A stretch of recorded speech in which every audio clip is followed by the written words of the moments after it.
Welcome everyone, and today's agenda, we're first going to do some quick introductions, go around the horn, and then we're going to spend a big chunk of time on data sufficiency, which is a type of quantitative question, math question, that's unique to the GMAT. So we're going to spend a big chunk of time on that. Then we're going to take a quick break, go through an overview of the course, talk a little bit about sentence correction, and then wrap up with some overview information about how the GMAT works and where we're going from here. So a couple of quick classroom logistics things. We're going to be asking you to ask questions. So please participate. People have already been chatting in the window. There are a couple different ways, obviously, to ask a question. One way is to send us a message. We'll also show you how to raise your hand and ask a question on the mic. We're going to call on you from time to time. Not everything will be cold call, but occasionally I might ask you to participate publicly. We're going to try to make it as comfortable an environment for everyone as possible. So please jump in. And we're going to have a lot to do, so the breaks are going to be pretty short in number and short in duration. So if you need to jump away, go ahead and click on the blue door, and we'll practice that in a couple of minutes. So who we are, so you can see us. I'm Chris Ryan, and that's me with a terrible haircut. It's not much better now, but it's a little better. And here's my contact information, and I'll jump off the mic so Emily can get on and say hello. Hello everyone.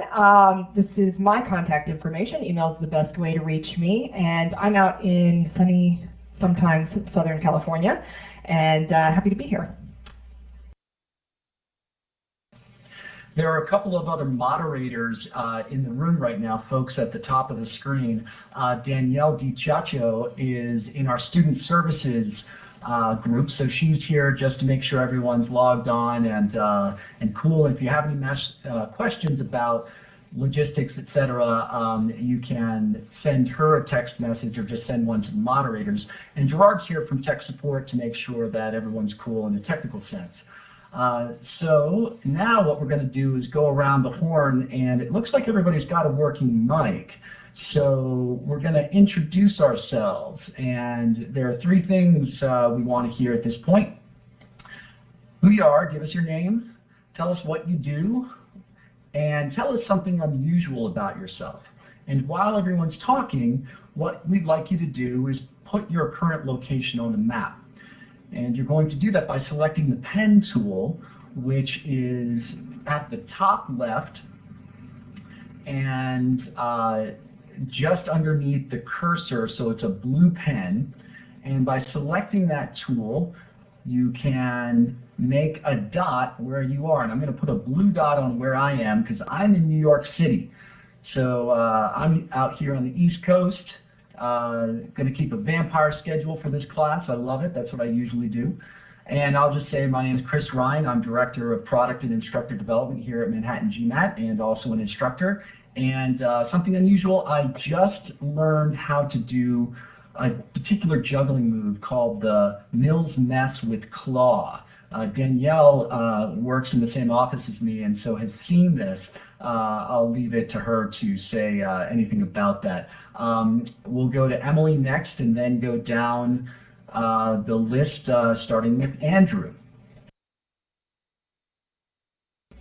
All right, so it's me again, and as I mentioned, I'm in Southern California. I'm actually in Orange County, where I teach our in-person classes in Irvine, as well as many online classes. I've been with the company for about 4 years as an instructor, and I've recently taken on a new role as an instructor trainer, and I've been involved in curriculum development as well as hiring new instructors. So I've got my hands in lots of pies. You may have also seen me on our forum, which I'll talk a little bit about later on.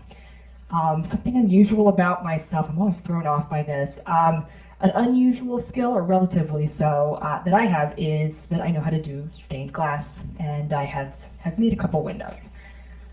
All right, Andrew, you're next. My name's Andrew Dabalski. I'm an architect, and something unusual about myself, I guess, is I grew up with 4 dogs all at the same time. So 4 male mutts, so I was always kind of a big dog person.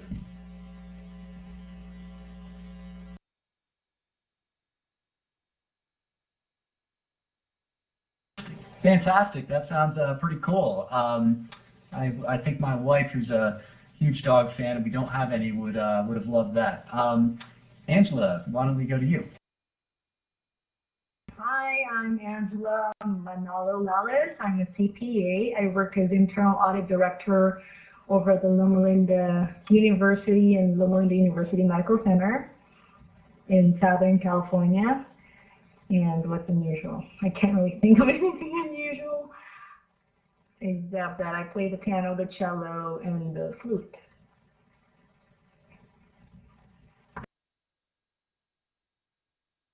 And fantastic. Okay, Ganesh, I'm not sure if your mic's working quite yet. Go ahead and give it a try. Yes, hi Chris, can you hear me? Yes, my name is Ganesh Kumar and I used to work for Lehman Brothers, and something unusual about myself, I guess, I used to teach little kids how to play tennis in New York City. Yes, that's it.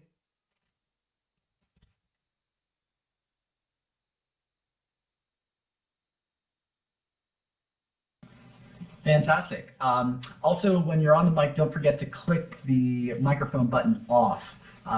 Okay, Jean-Laurent, you're up.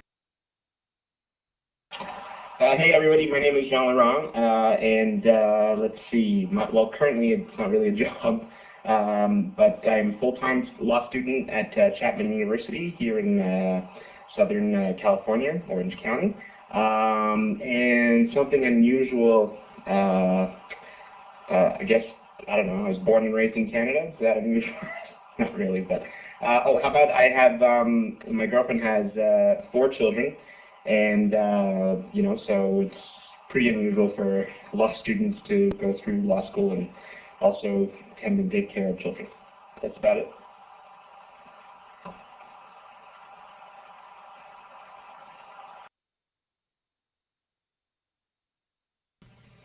That's pretty cool too. Awesome. I'm loving to hear all these details. So, Catherine, you just got in, but let's come back to you because I want to give you a chance to sort of acclimate and get your microphone working and all that. Roshan, I think that your microphone is not working now, but go ahead and give it a try.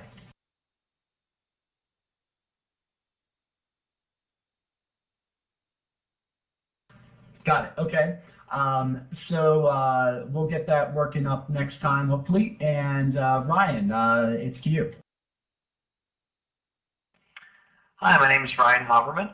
I work at Procter & Gamble as an IT project manager. Something unusual about myself is I'm also into music. I play trumpet in several community bands and jazz bands in Cincinnati, and I also play in my church orchestra. That's so cool. I think we almost have a semi-orchestra here, maybe with dogs and kids playing various sorts of instruments as well. Might not sound very good, but it would be fun anyway.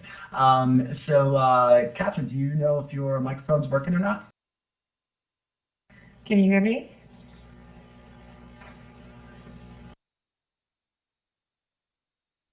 Yep, we heard you loud and clear. So go ahead and jump back on and introduce yourself, say what you do or anything else unusual about yourself.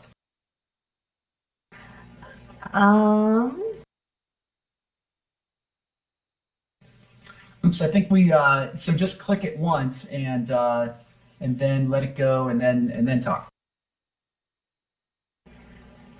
Okay, that's probably better. This is Catherine Coro. I work at a company called Rockpoint.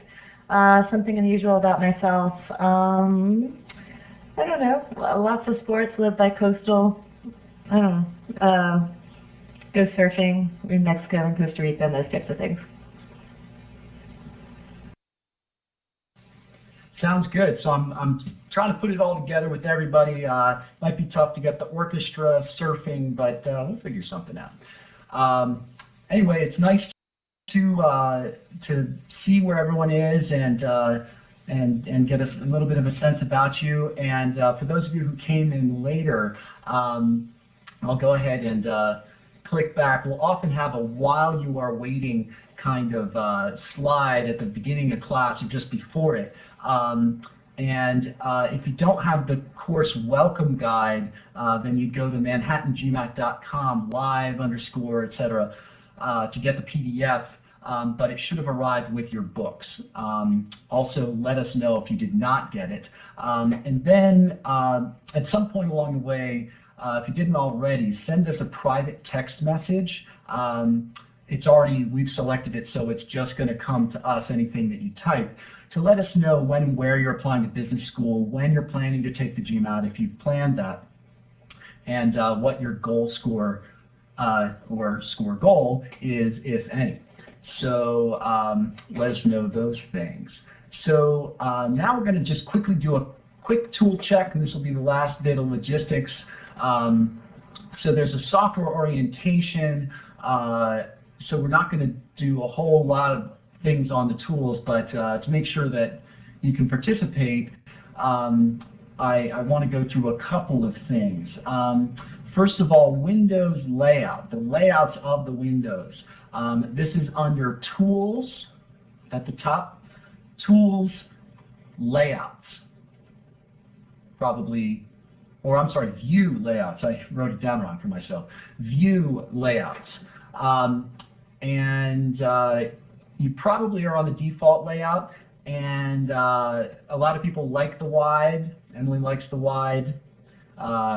Pick one that's useful for you, but probably one of those top two would be what you want to go with. The green check and the red X. At the top, just underneath those menus, you should see a green check. Go ahead and click it right now, and you'll see a check appear next to your name. Just go ahead and click that check that's up at the top and switch it maybe to the X. The way you do it, it's right underneath File or Session. Seems like most have got it. Okay, yep, and that's going to be important. Not even so much for green checks and red X's, but we're going to use that same, what's called a polling tool, to pick answers a lot. So you might notice all the checks have left, and now we're at A, B, C's, and D's. Go ahead and pick something to show us the A, B, C, or D. And that's how we'll poll you quite frequently. Right now, you might not be able to see it, or yes, you can see it, but we're going to also do it in such a way that it's anonymous. So don't worry that you're revealing your hand. Now, speaking of hands, we're going to raise and lower hands. And so the way to do that is exactly as you're doing. Click over to the left, and you see numbers appear and so forth. And that lets us see if you've got a hand you want to ask a question. Also, some people have found the emoticons. So I will sometimes ask you to give me a smiley face or give me a thumbs down. And we can get the sense of the class, and this is all public. There's no way to do it privately. So we'll use it from time to time, not typically to get your answers to a GMAT problem, but it's useful nonetheless. And then the blue door, everyone go ahead and pretend that they're stepping away. The way you do that is at the bottom right. That way we know not to call on you and say, hey, Andrew, and you've actually needed to let the dogs out or something. I'm not sure if you're living with dogs right now, but whatever it is, let us know when you're not here by clicking on that blue door. Still recording in the sense you're still in the room. Don't actually exit Illuminate. So give me a smiley face if you're ready to move on, or give me a thumbs down if you're not. Oh, almost everybody. Okay, I'll take that as a basic yes. So the next thing we're going to do is dive right into the real stuff, data sufficiency. So Data sufficiency, as I mentioned before, is a type of question that's unique to the GMAT, so that's why we're going to spend some real time on it. And what we have found over time is that the key to this question type, and to doing well on this question type, is to have a good process. Maybe half the errors that people make are ones because they weren't following a good process. This is a math problem wrapped in kind of a little logic game. And so you've got to learn the rules of the game and get those down pat before you do well on this type. So that brings me to a quick side note. Some of you were texting me before class that you were kind of unhappy with how the initial diagnostic test went. Do not look at those scores as meaningful really in any way. The deal on that initial test is to get you back into a test-taking mode, to very, very roughly see, do you need to spend more time on math or verbal, but do not take it as predictive of what's going to happen on the GMAT or what kind of score increase can you get. For one thing, you've probably never done a data sufficiency before. And if you have, even if you've taken the GMAT before, do not look at this first practice test as you're getting back into the swing of things as predictive of what's going to happen, okay? So, how does this type work? Well, the components of a data sufficiency are, first of all, there's a mystery. And that mystery is somehow quantitative. It's not, you know, who shot JR, I'm totally dating myself by that, or what have you. It's a quantitative mystery, something like what is X, or is X even? And then there are two clues to that mystery.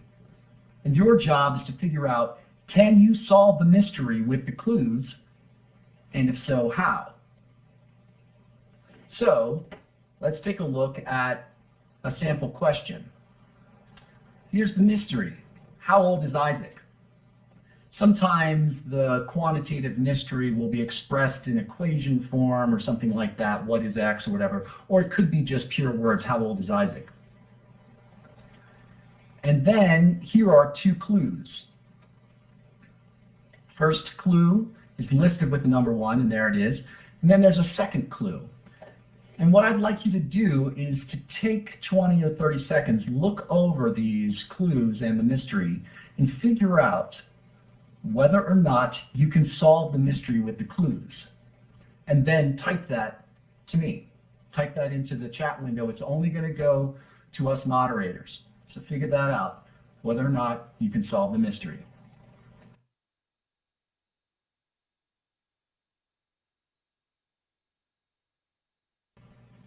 That's great. I'm seeing some answers come in. I want to make sure that everybody's going to send me something. Think about this. Can you solve this mystery?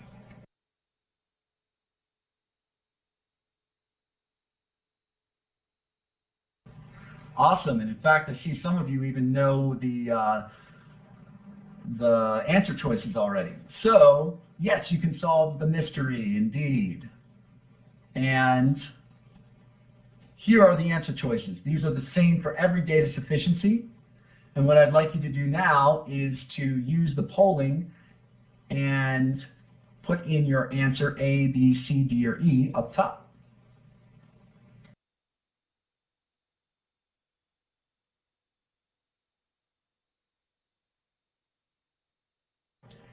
Fantastic. I'm going to show you what you all picked. You all picked C. And what I'm going to periodically do is show you this way if there's a split in the answer choices, but every single one of you students picked C, which is fantastic. Now, a couple of things about these data sufficiency questions. One thing is that we like to say that the statements are your friends. And there are three ways in which the statements are your friends. One is that they're there to help you. That is, you've got a mystery here, and sometimes they even give you some information along the way with the mystery. Like they'll say, if Isaac is blah, blah, blah, blah, blah, blah, blah, how old is Isaac? You should know that you can never solve the mystery with just the information given in the question alone. You can never just solve it that way. You always need the statements. They're your buddies. Second, those statements are your friends, and your friends don't lie to you. So that means you should always start from a statement later on in the process and take it as truth. You're not trying to prove or disprove a clue, a statement. You're taking it as true. And because they don't lie, they don't contradict each other. That doesn't mean they give you the same information or the same kinds of information or what have you, but they don't contradict. And if you find yourself somehow thinking that the statements contradict, guess what? You've got it wrong. So that's a couple of points about the statements to remember, that they're your buddies, they're your friends. Also, you should memorize the answer choices. Here you're going to see these on the test screen, but you should not be sitting there trying to figure out, wait, what's B again? You got to memorize these. This is just like knowing in checkers how to move your piece. In class today, we're going to give you a little handy mnemonic, A1, B2, and then together either, neither. Some people like to remember 1 to 10, 1 to TE and N. We're also going to have some other tools for working with the answer choices. And after today, we're not going to put that on the screen because we're going to assume that you've done some work with this. Now, let's go back to the question for a minute. And I'm actually going to cover up the answer choices to give myself some room here. I am a stickler for good process. And so even though this question is relatively easy, I'm going to go ahead and take the opportunity to show you what I think good process is. And if your paper looks like this, say, then here's a layout for how to keep track of the pieces. Where people go wrong on data sufficiency is they don't keep straight 4 different things. 1, anything that's given as information in the question, in the prompt. 2, the question itself. 3, statement 1, and 4, statement 2. And so I think that here's a good way to keep it straight. You put any givens in the question prompt over on the left side of your paper. Now I can't look around and see what you're doing, but please give this a try. Then over on the right, you're going to put the question. Now I don't want you to write down the question verbatim. I want you to do some processing with it to turn it sort of more mathematical. So go ahead and type in how you might make this question look more mathematical. I don't want you to type in, how old is Isaac?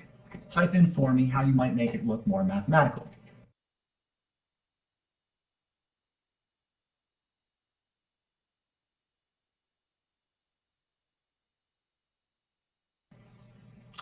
I'm looking for the question for how old is Isaac. I'm seeing some people type in some things about the statements, and that's great. We're also going to translate those, but I want the question, yeah. So I'm seeing some people, this is great. Various ways to do it, it's all fine. One thing I'm a stickler for is a question mark. So you could write I for Isaac or X for Isaac's age or something like that. And I believe in putting down question mark because if you put I equals X or something like that and say, oh, I got to always look for X. Well, that's not always a good thing to do because the question might use X. In fact, you might not be looking for X. You might be looking for X squared or X divided by 3 or something, whatever it is. And so the question mark, though, is a great symbol to know that that's what the question is. That's what it does for us, right? So something like I equals question mark would be a good way to go. Now, statement 1, you should mark with a 1. So when you start dealing with statement 1, make sure that you write down 1 and a point or a parentheses or something like that, so you keep track. What's statement 1?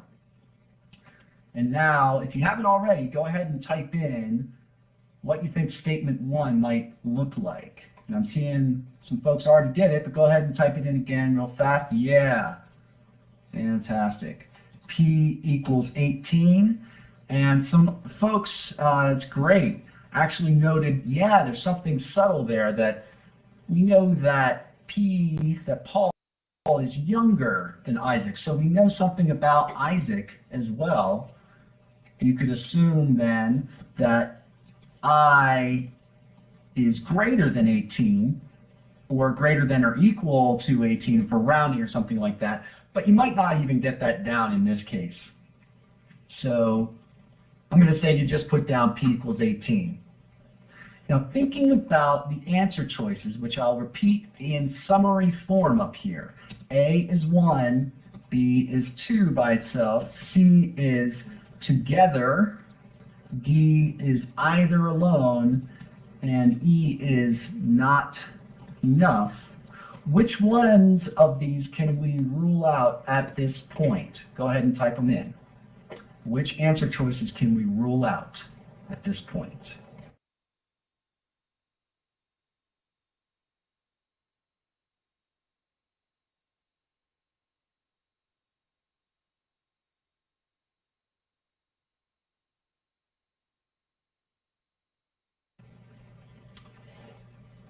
Good. Now I'm seeing some variations.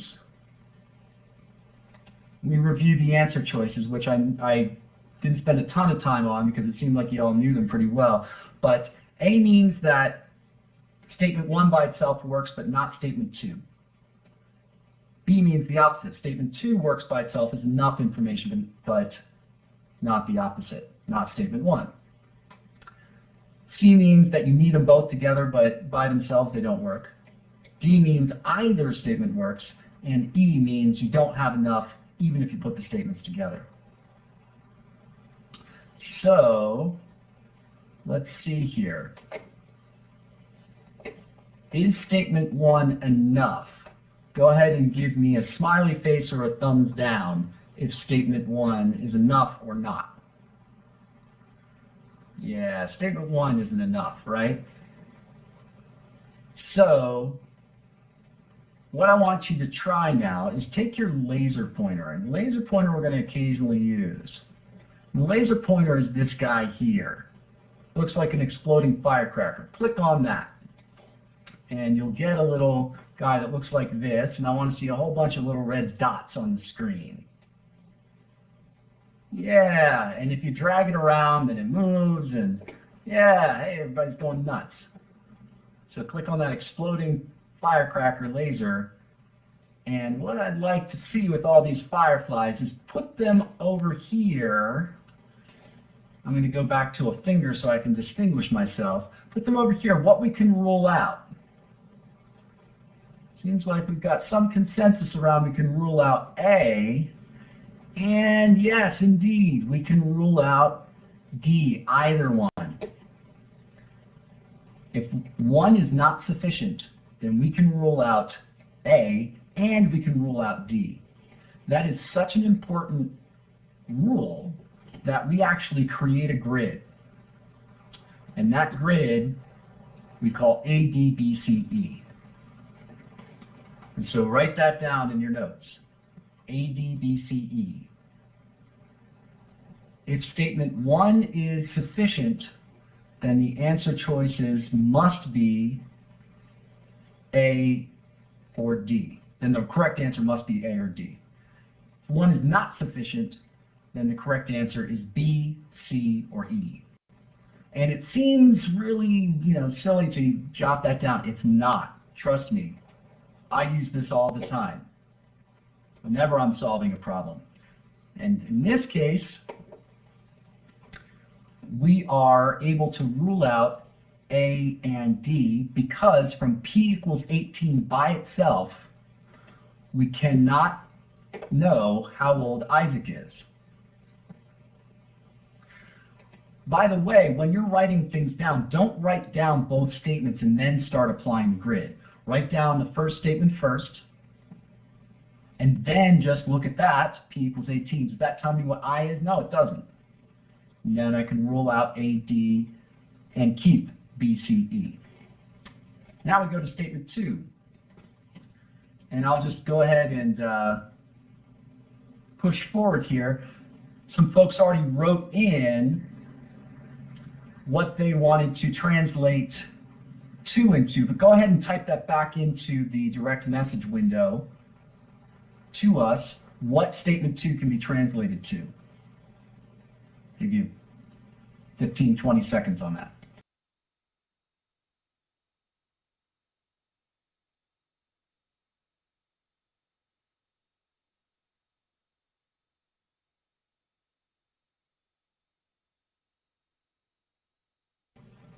Great, it seems like most of you have put it in.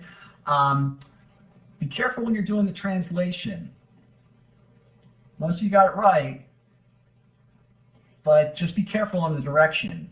We've got Paul is exactly 10 years younger than Isaac. That translates to something that's a little bit out of order of the words. It translates to P equals I minus 10.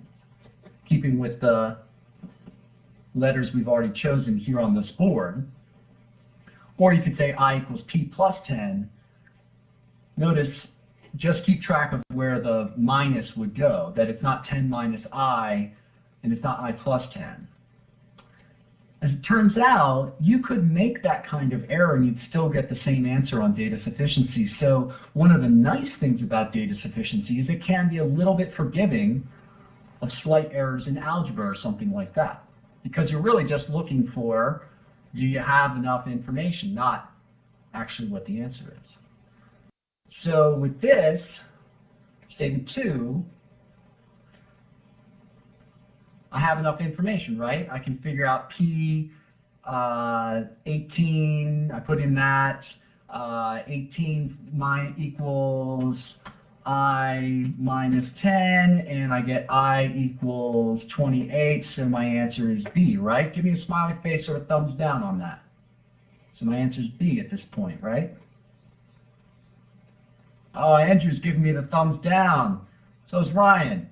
Andrew, jump on the mic. Tell me what I did wrong. Well, that statement alone is not enough to tell you how old Isaac is because you don't know how old Paul is, correct? That is correct. And I made an error that's very easy to make under pressure. I'm sorry if I led you into it, everyone. It's easy to look at both statements together by accident because you've written them both down and it's hard to forget stuff you just knew.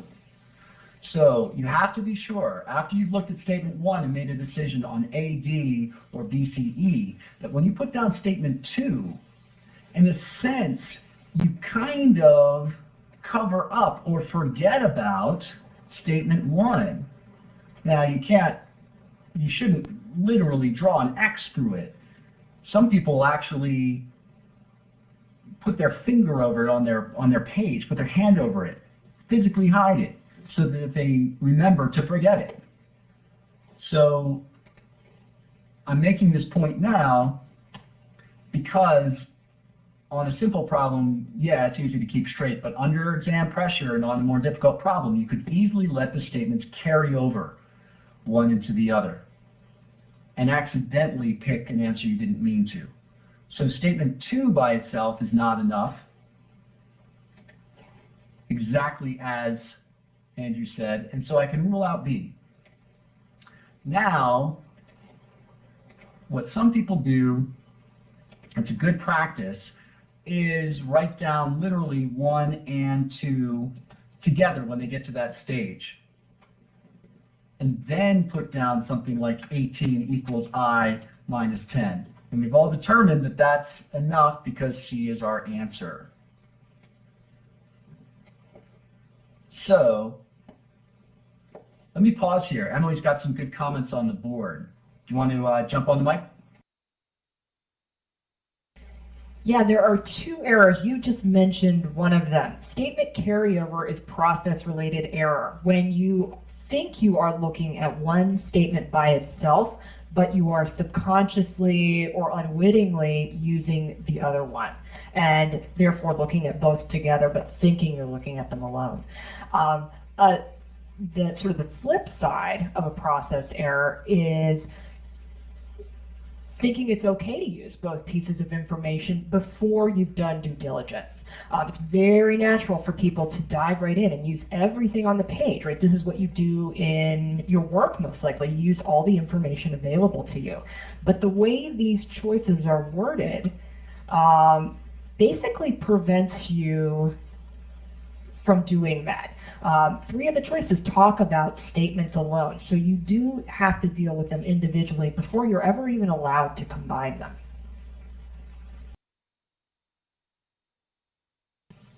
That's fantastic, and that's one of the reasons why I would say when you've written down statement 1, first deal with that before you write down statement 2. And by deal with that, I mean make a decision as to whether or not it's sufficient.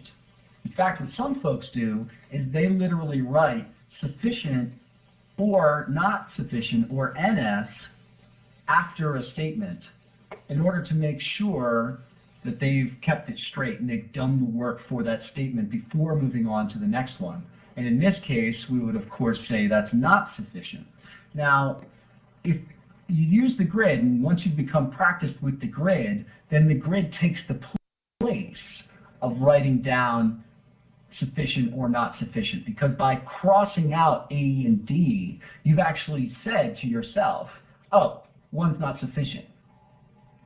But especially early in the process, it's not a bad habit at all to write down NS or write down S after a statement you've made that decision, so you don't fall into that second process error that Emily talked about, where you are inadvertently combining the information, because that's what you would do on a regular problem-solving problem, a sort of standard math question on the GMAT. You, of course, grab everything you can and see if you can solve the mystery. Notice your question. The average amount of time per question is 2 minutes. We'll talk about that towards the end of the class. So it's not a lot of time. It's one of the reasons why you actually want to drill good process even on easier problems, so that it works in your favor on hard problems. And you're not sitting there puzzling out, did I mean C or D? Of these answer choices, the ones that, if people don't use a grid, the ones that people mix up are C and D, because they both kind of seem like both. But they are not. They are very different. So let's go on quickly to just review some of these points. The grid that we draw on our scrap paper is A, D, B, C, E. When you evaluate statement 1, if it's not sufficient, you cross off A, D. If it is sufficient, you cross off B, C, E. And in this case, we've said statement 1 is not sufficient. Statement 2 is insufficient on its own, so be careful not to suffer from statement carryover. Do not pick B in this circumstance. And when you evaluate the statements together, we see, yeah, we can get Isaac's age. C is the answer.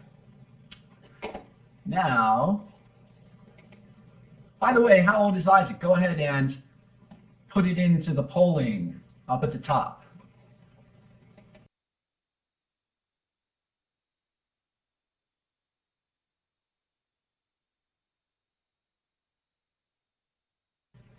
Okay, I am going to go ahead and publish the poll. We've got some people saying B, and some people saying E. Let's see. So we've got a variety here. Angela, do you want to jump on and defend your answer? What was my answer? B? It's 18 plus 10, 28.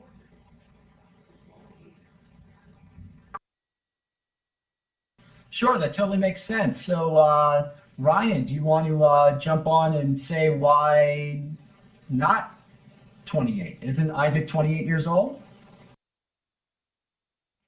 This is a data sufficiency question, so we don't actually have to solve it. We just have to prove that it's possible to solve. That's exactly right. So I agree with both of you. Yes, Isaac is, in fact, 28, but we don't care specifically what that number is. Now, that might seem paradoxical. You say, wait a second, aren't we supposed to solve the mystery? The whole key to being efficient on data sufficiency is realizing that as soon as you know you can get a number, you do not have to actually get that number. As soon as you know there's one definite value for Isaac's age, you can stop. So yeah, it wasn't hard to figure out. Let's look back at it. It's not hard to figure out how old Isaac is. But let's say there's a lot of algebra involved. You might know earlier that you can get a single number for Isaac's age before you actually get that number. In that case, stop. Please stop. Do not do all the computation out. You just need to know that you can get a definite number, and you could figure it out if you had to. So, just recap with a couple of do's and don'ts. Use the grid. Don't suffer from statement carryover. And as Emily said, don't accidentally use both statements when you mean to use just one. All right, let's do another example. I'm going to clear the windows here and go ahead and give this one a try. I'll jump off the mic.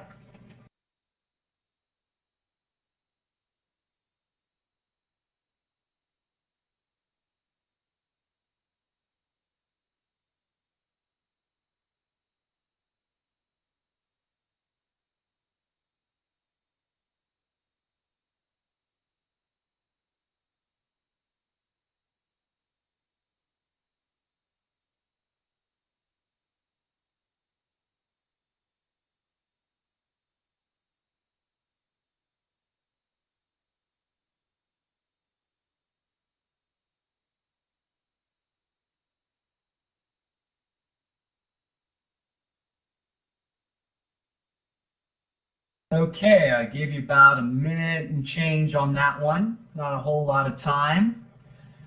And I'm seeing a split between B and D and some question marks. So, not that you can actually pick question mark, but you know. So let's just review some terms here. All of a sudden, like, we jacked it up in terms of mathematicalness.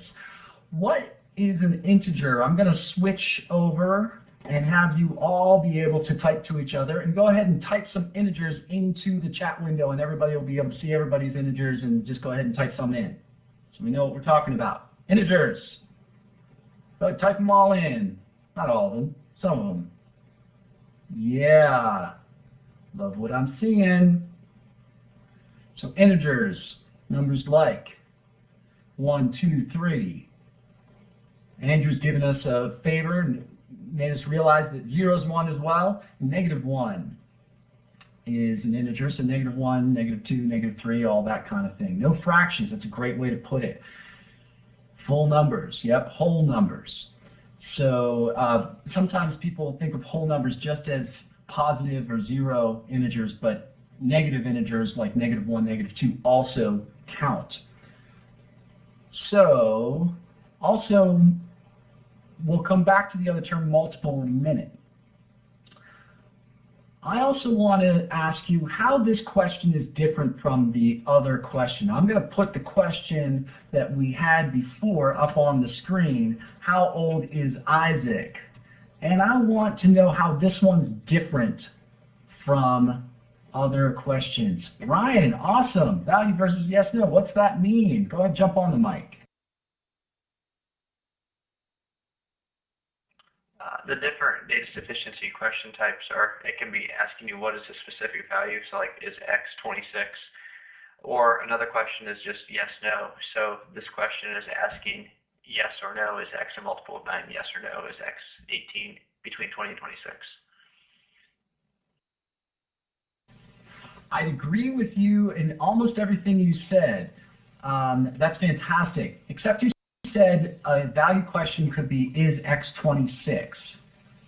What would be a proper answer to that kind of question? That would also be yes, no. That's right, that's right. So a value question is something in which they're looking for that specific number, 26, but they'll ask it in some way like, what is X? Or what is the number of letters in the Latin alphabet? Or something along those lines. Whereas a question that is phrased without a question word, notice these questions have what, or how many, or when. Those WH or H words signal value. You're looking for a number. Whereas when you start the question with a verb, like is the integer X between 20 and 26 inclusive, the answers are yes or no, or I don't know, maybe, could be. But notice you're not asking a particular number there. A bad or an invalid answer to this question would be 21, because that's not what's being asked. So exactly as Emily put, you're looking for helping verbs at the beginning of these kinds of things. Is, does, can, should, etc. Probably won't see should in the data sufficiency. Now, let's go ahead and lay out how we might make this question, this data sufficiency, fall out on our paper. I'm going to go ahead and get us started. I'm going to say X equals integer over here, because I know that that's the case. And I use a little abbreviation like X equals int. Now, type in, and I've returned it to just typing to the moderators, to us, type in how you might put this question down on your paper. Go ahead and think about it. I'm going to give you 30 seconds to figure out how you might put this question down on paper. Go ahead.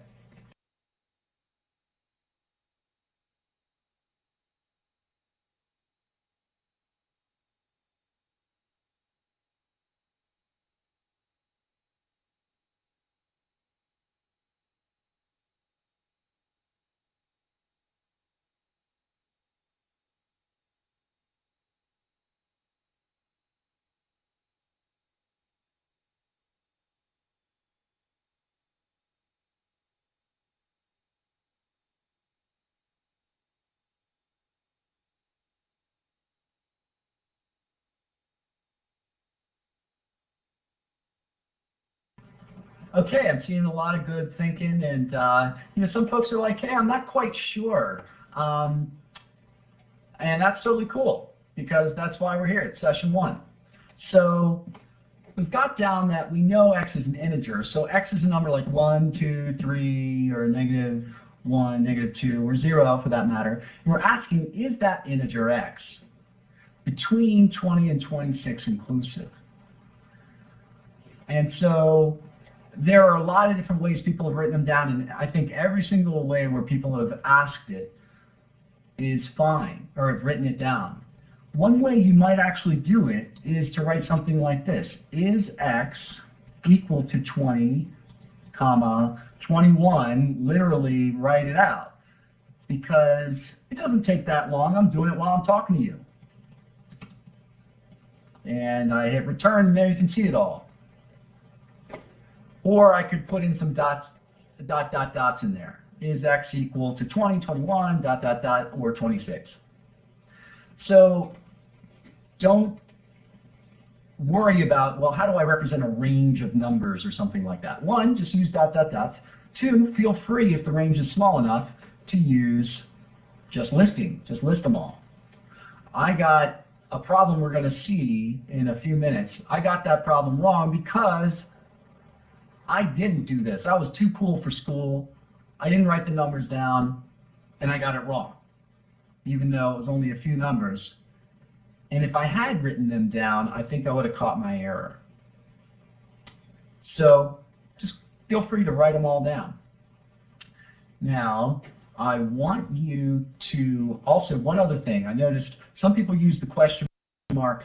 I think it's really important to make sure to use the question mark, so I want to see that from everyone. And I also really like keeping the helping verb, is. If you simply write x equals 20 and forget about the question mark and forget about the is, you're not going to remember it's the question. You have to remember it's the question. That's the thing you're trying to answer. So please, please, please, please, please keep a question mark, keep the helping verb, or something.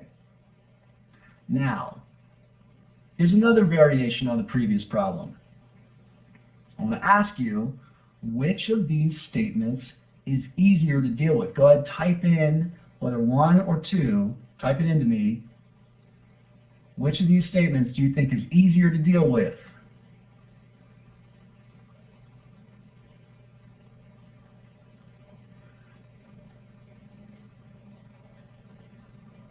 Yeah, I'm getting kind of a consensus around the second statement.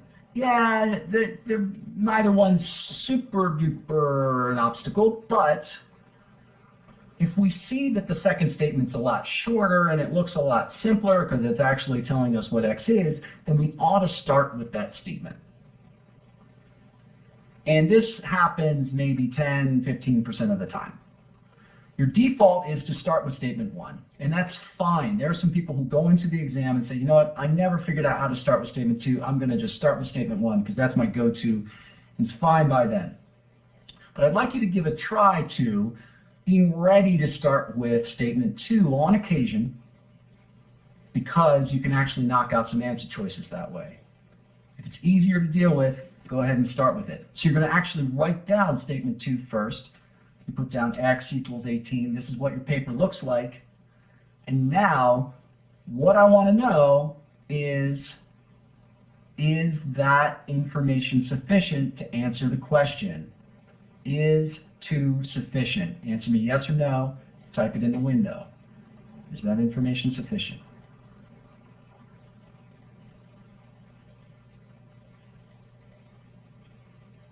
Okay, Catherine, I'd like you to jump on the mic and defend your answer, if that's cool. Since you know the number is 18, you can determine that it's not 20, 21, 22, 23, 24, 25, or 26. So even though you're saying the answer is no, that still means that you have enough information to determine what the answer is. That's right on. It's kind of weird because it's a definite no to the question. But a definite no is as good as a definite yes when it comes time to answering a yes-no question. That's weird. So that's one of the reasons why yes-no data sufficiency questions are harder in some ways than a value question. Value question, we're used to what's good and what's bad. If I find the number, it's good. If I don't find the number, it's bad. On a yes-no data sufficiency question, yes is good, a definite yes is good, but a definite no is also good. It's just a maybe or I don't know which is bad. So this doesn't show up all that much, but it shows up enough that you need to be ready for it. A definite no, like this x equals 18, telling you no, x is not 20 or on the 26, is perfectly good from a data sufficiency point of view. So now, because we started with statement 2, we got to switch up the grid a little bit. And Ganesh, I'd love you to come on the mic and tell us how we changed the grid. If you start off with 2, it is now BDACE because if you rule out B, or if B is sufficient, you will rule out A, C, E automatically. And you need to find out whether D is an answer as well by looking at 1 later on. That's fantastic and exactly right. So the way you switch the grid up is you just switch the place of the A and the B in front. Don't switch anything else. B, D, A, C, E is your grid, and everything else is the same. The position of the D, the C, the E is the same. Just switched A and B, which are the only two non-symmetrical answer choices that single out 1 or single out 2. So you just swap those two and use the grid the same kind of way. Because statement 2 is sufficient, we cross out A, C, and E, and now we're left with B and D. Now, what I'd like you to do is type in, and Emily's putting in fantastic, and cut and paste this into your Word document or jot it down in your notes. If you start with 1, use the ADBCE grid. Start with 2, use the BDACE grid. And never switch partway through. You make this decision to start with 2 and just keep going with it. And don't spend a lot of time trying to decide which statement to start with. Glance at them, make a decision, and then go with that. So now, moving on to statement 1. What does the term multiple of 9 mean? Type in some multiples of 9, and I'm going to let you type them to everybody. Type in some multiples of 9. Go ahead.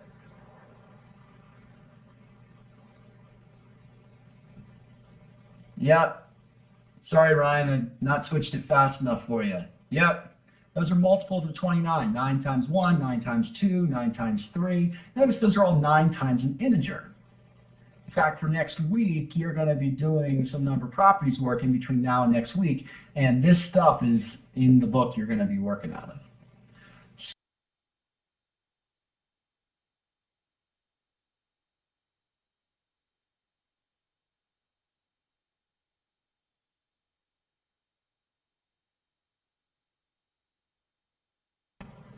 Oops, jumped off the mic there for a second. Sorry about that. So statement 1, next week, by the way, this number properties stuff, all this about multiples, and 9 is, in fact, Ganesh wrote it in there as x equals 9y, where y is an integer. So that sort of ties together this concept of multiples and integers. So 9 is 9 times 1, 18 is 9 times 2, 9 times 3, 9 times 4. So integers, you could use -9 and 0. It turns out that multiples in GMAT land, for the most part, are positive multiples. They usually wind up restricting the real range of the problem to positive numbers when they're dealing with multiples. But technically, yes, 0 is a multiple of 9, and -9 is a multiple of 9 as well, technically. Doesn't show up too much on the GMAT, though. So if x is one of these numbers, and I've just stopped when I got up to 36 because I'd go even higher, is x one of these numbers? Go ahead and put it in, type it in. Is x one of these numbers? If x is one of those numbers, this is tricky.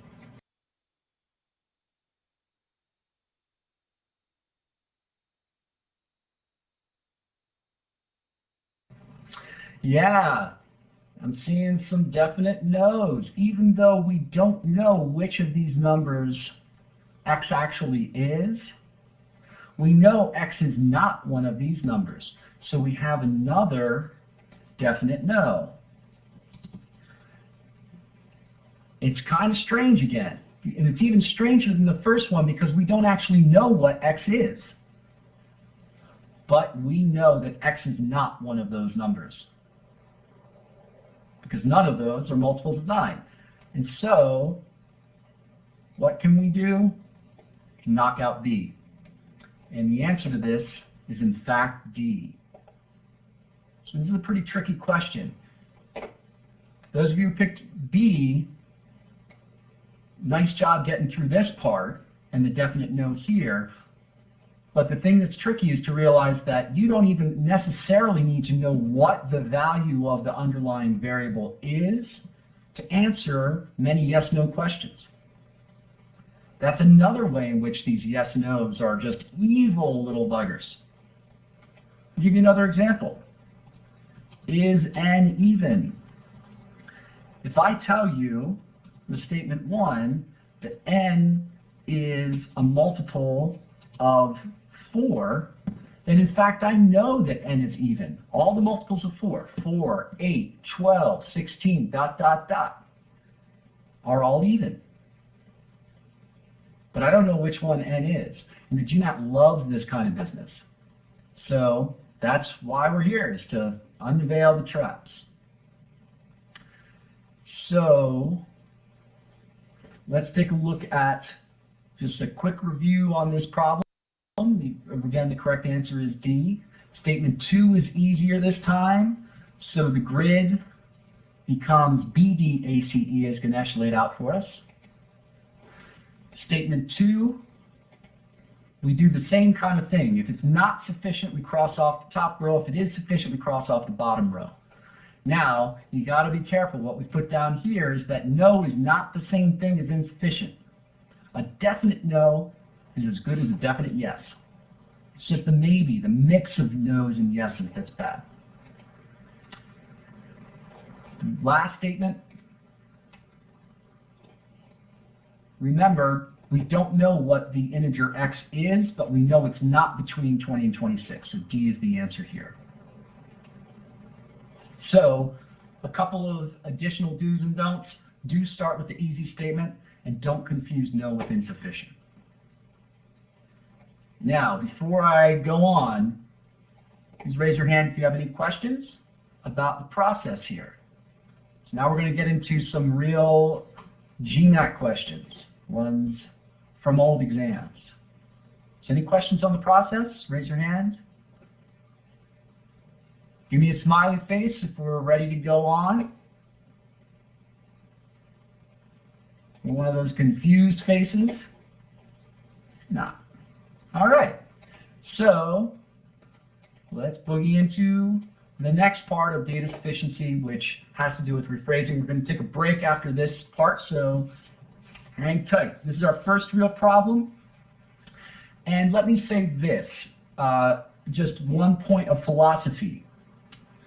If a problem seems easy to you, respect it.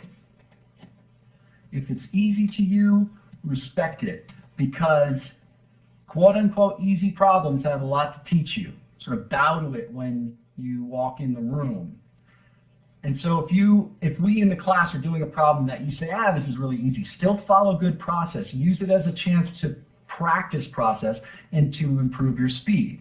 Study the problem to make sure you understand all the aspects of it, because you want to make sure you get those right.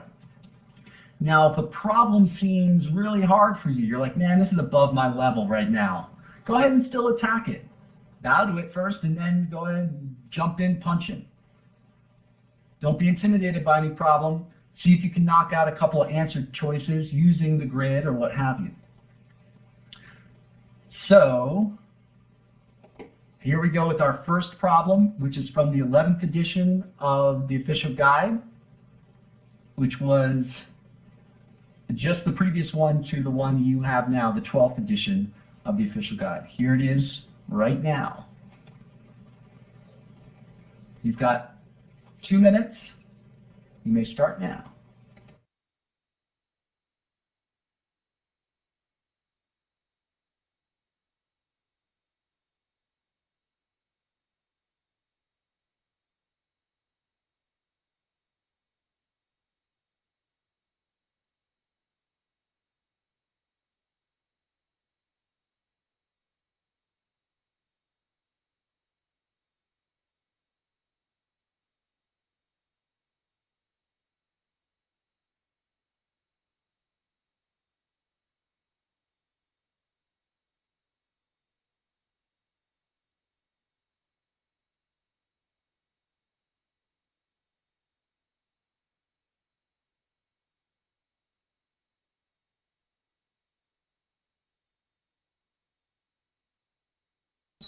Okay, that's 2 minutes, and I'm going to go ahead and publish the poll. Every single one of you picked D. Emily and I did not, because we weren't playing. So y'all picked D, and that's fantastic. What I'd like to do, I don't want to spend tons of time on this question, but Jean-Laurent, would you like to come on and talk about how you thought about this? Sure. So for some strange reason, I looked at statement two. Well, first I wrote out the question with a little question mark, as you say we should do. And basically I wrote, exactly pretty much what it was in the form that it's there. So basically, so that I knew that I needed to figure out what X was. And then I saw number 2, and I thought 2 looked easier because it just jumped out at me for some reason. So I drew my BDACE grid, and it immediately jumped out at me without figuring out what X is, that we could solve for X. So I knew that I could cross out ACE, and then just glancing at one quickly, saw that I could figure out what X is for that as well. And so that I knew that the answer was D.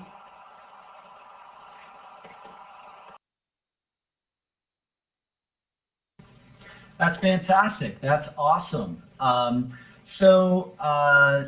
didn't get everything down on paper quite yet, but you read this and you thought to yourself, what I really need to know is what X is.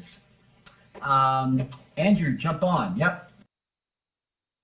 I just had a question regarding whether or not you almost always have to put each of these statements into a mathematical equation.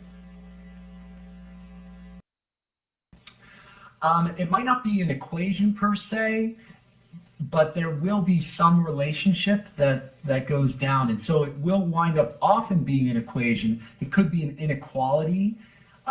It could wind up being some other property of the quantities in question, like X is an even number, or something else which you might not totally represent as an equation. But yes, most of the time you're going to wind up trying to turn the facts of the case, the clues, into some kind of equations. Does that answer your question? Yes. So, so that's fantastic. Jean-Laurent, you looked at this and you saw that you didn't need to solve for X, and that's great. There are a couple things here I want to go through. Let's first jump back and say what you did to the question, and there might have been a little prompt for everyone up here about rephrasing the question. But one important point is that the real question is, what is the value of X? The GMAT is really asking what X is. This 15% business up here, what number is 15% of X, is just some kind of garbage they put in to try to disguise the real question. So it's very, very smart to try to rephrase the question to get at what the GMAT is really asking. Likewise, the statements themselves are disguises. They tell you something, they're the truth, but they also disguise stuff. So we want to translate them down onto paper and then see what they tell us. So it is true, Catherine, you're asking a great question. They are technically asking for what is 0.15x. So you might first write down on your paper to translate this exactly. You might write down, and I think this is very good practice, 0.15x, or 15 over 100 times x, equals question mark. But then the real question is, well, what is x? I would avoid putting in another variable like, say, y or z, and then saying, well, what is y or z? I would just go ahead and say, what is that question mark? And so then you can rephrase this question to just simply, what is x? Does that make sense, Catherine? Yep. But it says what number is 15% of x? So if the statement 1 and statement 2 got you to a number and says x is 100, then 15% of 100 would be y, wouldn't it? Which means that we would be looking for y and not x. That's a fantastic question. So in one sense, the real answer to this, let's say x is 100, then the real answer to the mystery up here that you'd have to submit to get a prize would be 15. But let's say that I walked up to you on the street and said, I'm going to give you $1,000, Catherine, if you answer me this question. What number is 15% of x? And you get to ask me one question first, and the only deal is it can't be the same question. And in fact, you can't even be asking me for the same number. So what question would you ask me? Can you say that one more time? Sorry, I was reading at the same time, sorry. No worries. So if I came up to you on the street and I said, what number is 15% of x? And you get to ask me one question first to get $1,000, what is the simplest question you could ask me? Oh, that's fair. What is x? That's exactly it. And that simplification, which actually it's not the same question. You're not allowed to do this in algebra. If you have 0.15 x equals blah blah, and you can't just remove the 0.15 from one side of a regular equation, right? But you can do it when the other side is this question mark, because what you're trying to do is really isolate out what that x is. Now we got to be a little bit careful, and we'll see about how you do that. But in this case, yeah, you would just ask me, well, what's x? And I would give you a number. I would say 100, say, and then you'd say, okay, the answer to your question is 15. Give me my 1,000. So that's the way to think about it. So again, the kernel of this question is what is x? And that's what we want to rephrase this question to. And we also want to translate the statements. So for instance, you might translate and actually write down on your paper 18 equals 0.06 x, right? Now, you might have gone further and figured out by dividing 18 by 0.06 that x is actually 300, and gotten to the idea that the GMAT is really telling you that x is 300. But Jean-Laurent stopped here, right? Why did you stop before figuring out, and I know you started with statement 2, but talk about statement 1, Jean-Laurent. Why didn't you actually figure out that x is 300?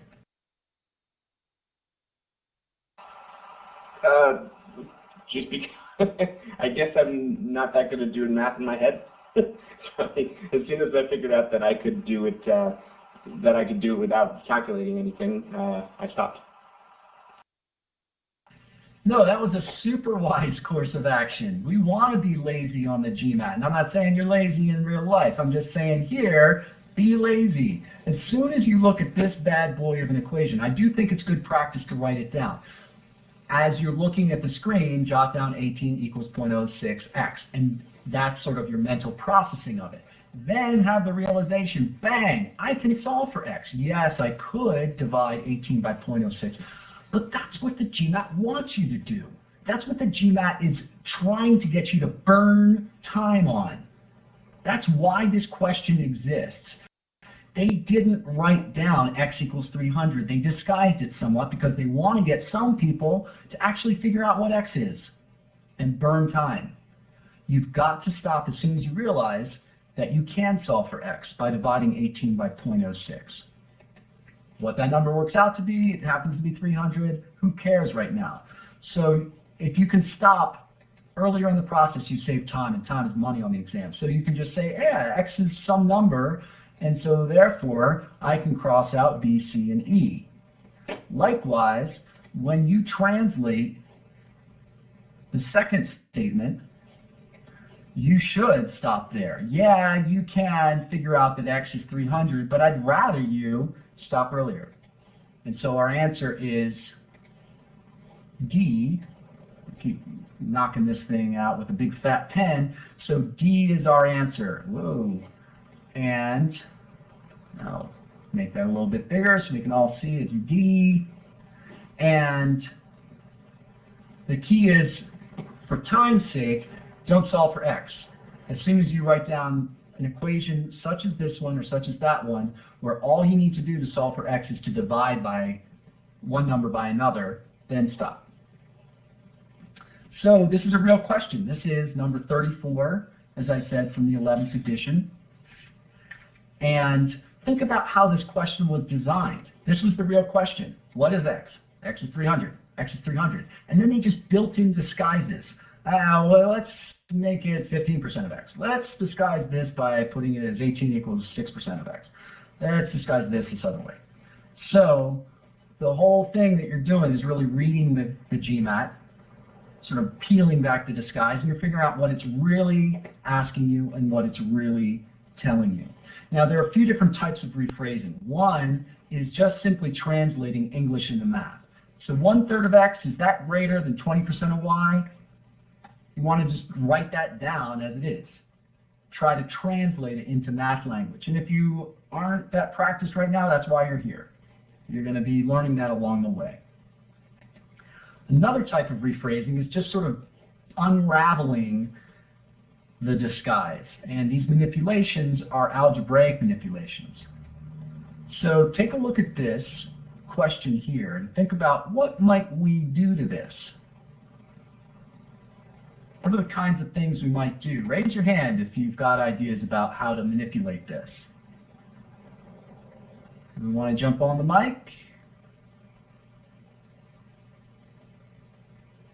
And you East Coasters? Yeah, Ganesh, jump on.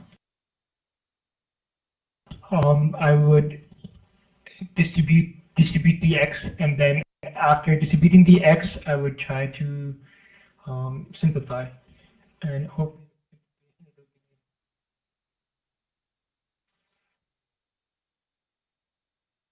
Yep, that's great. That first, what we call distribution of the x to these other pieces, is exactly the first step I would do too.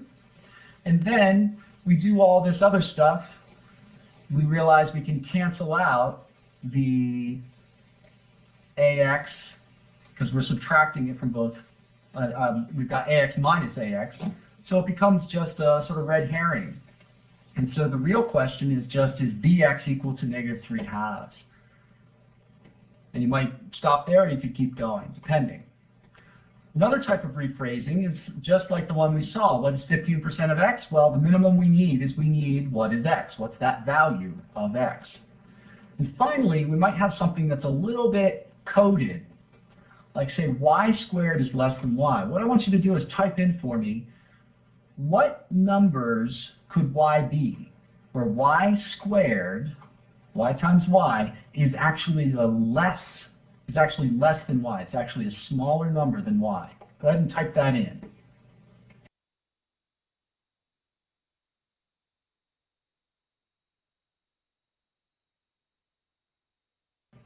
Okay, good. I'm seeing some responses here.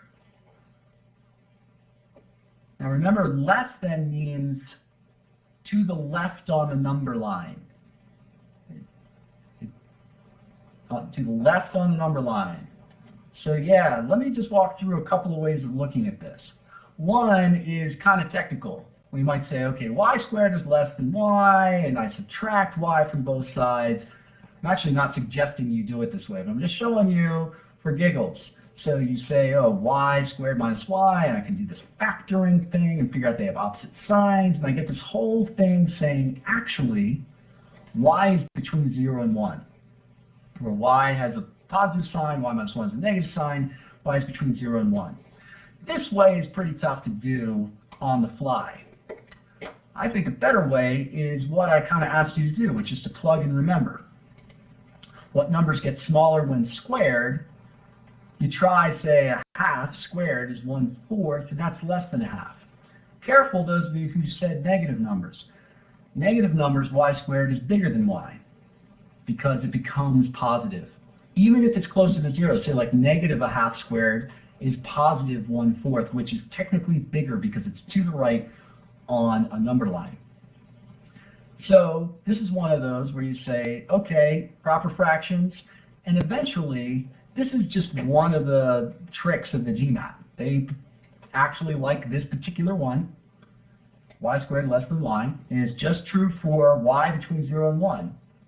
And so that's a code where you're not doing all this stuff in between the code here and the reality there.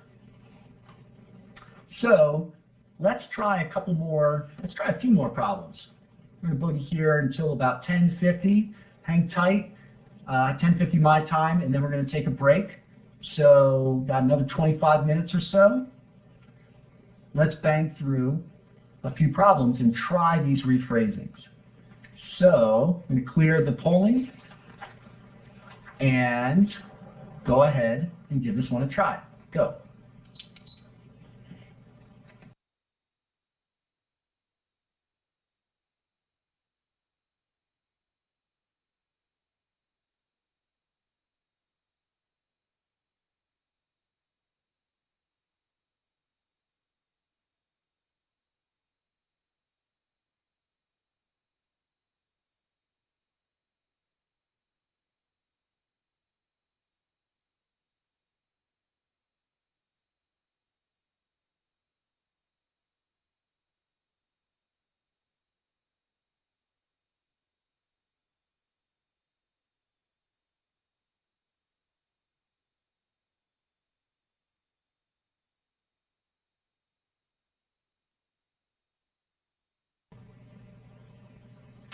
All right, that's 2 minutes.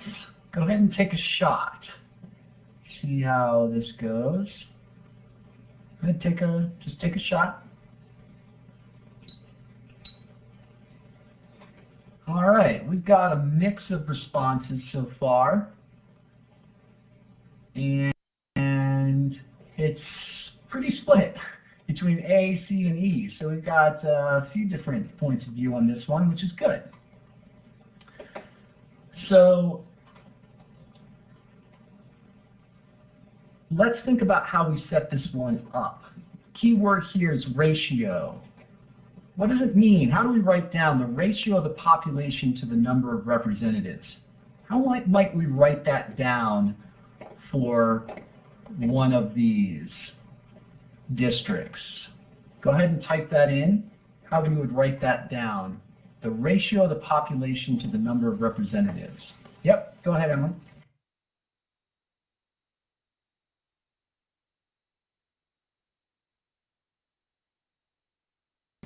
Sorry about that. This is a new computer. I inadvertently hit something. Sorry. Oh, no worries, no worries. I'm seeing people are writing in. Excellent. I'm seeing ratio for people means P over R. And then you have the little subscript just to keep it straight. Those things don't mean anything other than just which district we're talking about.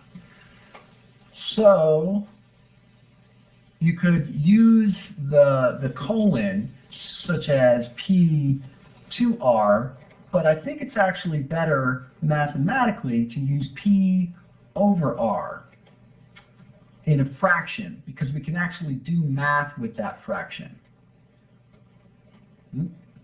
I lost it there. P over R. Had a little trouble drawing the line there. Oh, P over R. Now I've got it big and blue. So that's the way to usually write a ratio. Thank you. And so asking the question, the ratio is greater for which of the two districts?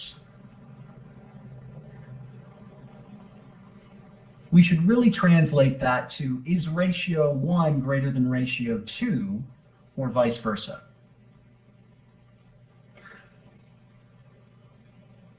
So, how might we write down this question mathematically? Go ahead and type that in. Is ratio 1 greater than ratio 2, or vice versa? Go ahead and type that in. How you might write that mathematically.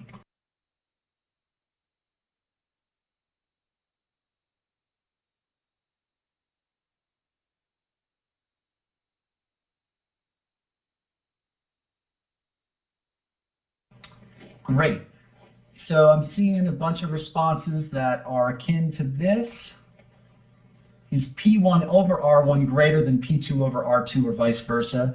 Some people wrote in P1 R1 sort of question mark, or greater than or less than P2 over R2 or vice versa.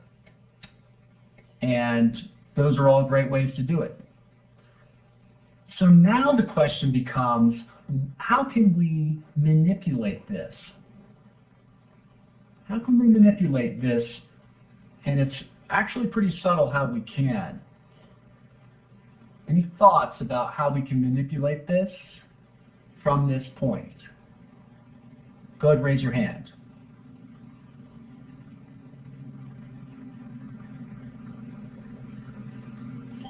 Yep, Jean-Laurent. I don't know, can we cross, I don't remember what the term is anymore, sorry. But cross multiply, I don't know if that's the right way to say it anymore, but. That is the right way to say it. Can we cross multiply? What do people think? What do you think? Go ahead, type in whether or not you think we can cross multiply this thing. And you know what, Jean-Laurent, you can't see it, but people are agreeing with you. Yes, we can cross multiply. And the reason why we're allowed to is kind of a technical reason. It's because these numbers are positive. These numbers of representatives are positive. And if we didn't know that they weren't positive, we would have a little trouble doing so. But because we know all the numbers in the situation are positive, specifically those numbers of representatives, we're allowed to cross multiply. And so we can turn the question into this. Is P1 times R2 greater than P2 times R1? And that's a bit of a simpler question to sort of look at. And so now we are really dealing with this question. I'd like you to take 30, 45 seconds and consider the rephrased question and these particular statements. And I'm also going to say all variables are positive because they represent numbers of people and representatives. So go ahead and give a shot to your answer. See, you might change it around. Go ahead.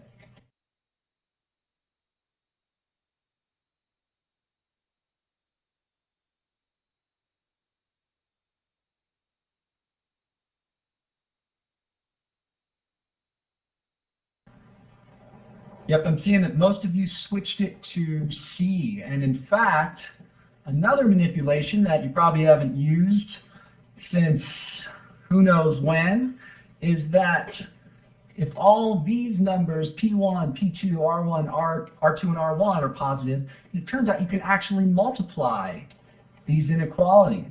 As long as all the numbers involved are positive. For instance, 10 is bigger than 5, and 3 is bigger than 2.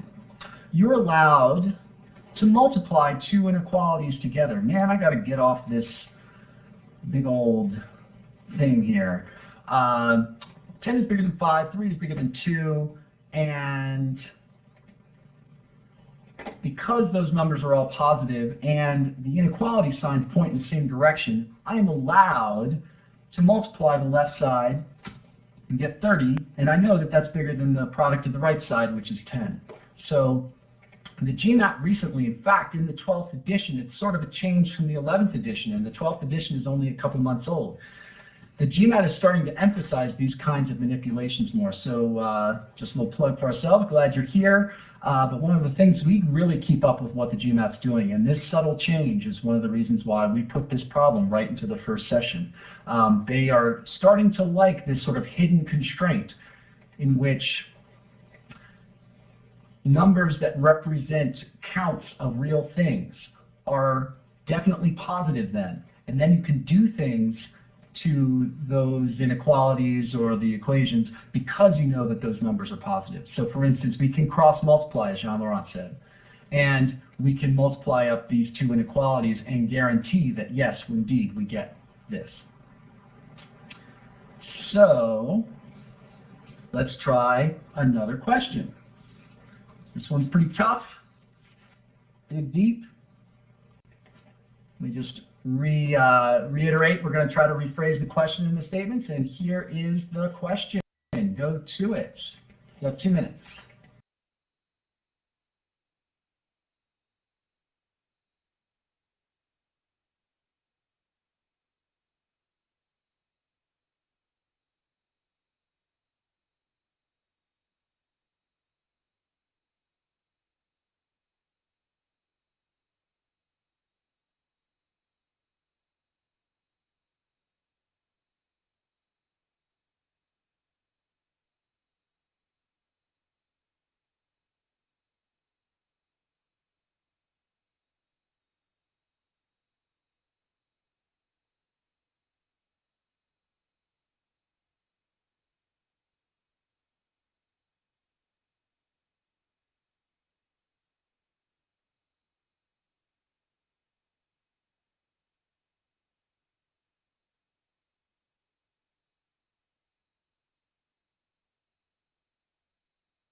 That's all right. That's 2 minutes.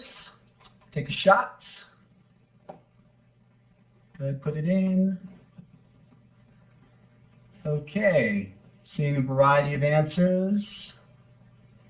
In fact, we almost have them all. So, all kinds of things around there. Now, type in quick.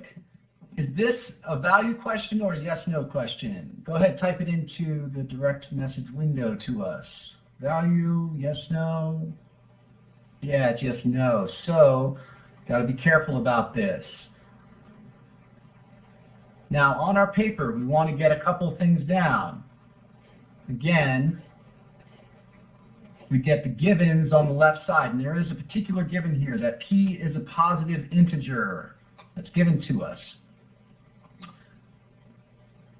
Now, I'm going to go ahead and just suggest a particular rephrasing for this, which is just a translation.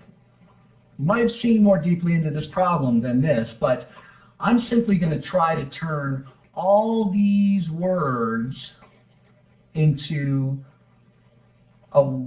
just something down on paper.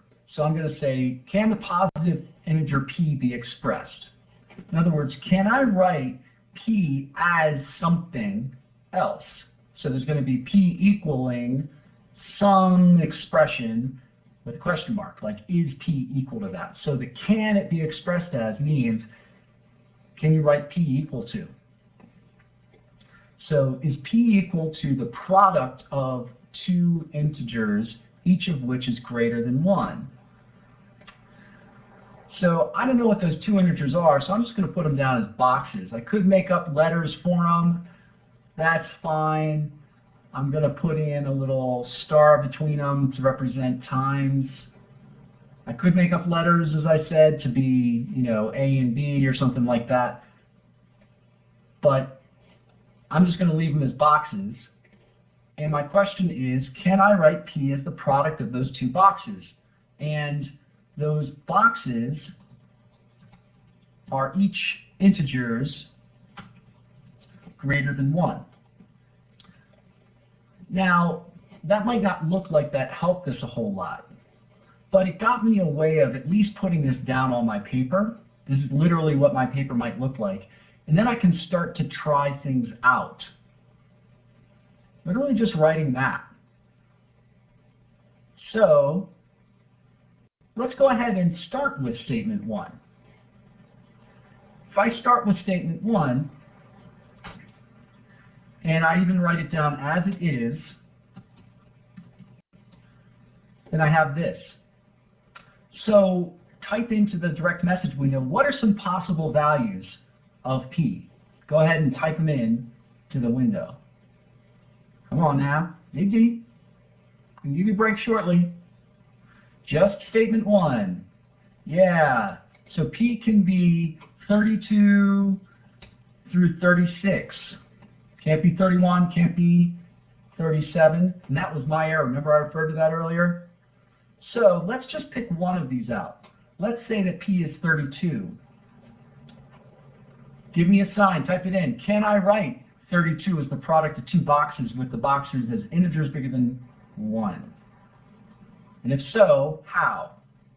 Go ahead and type it in.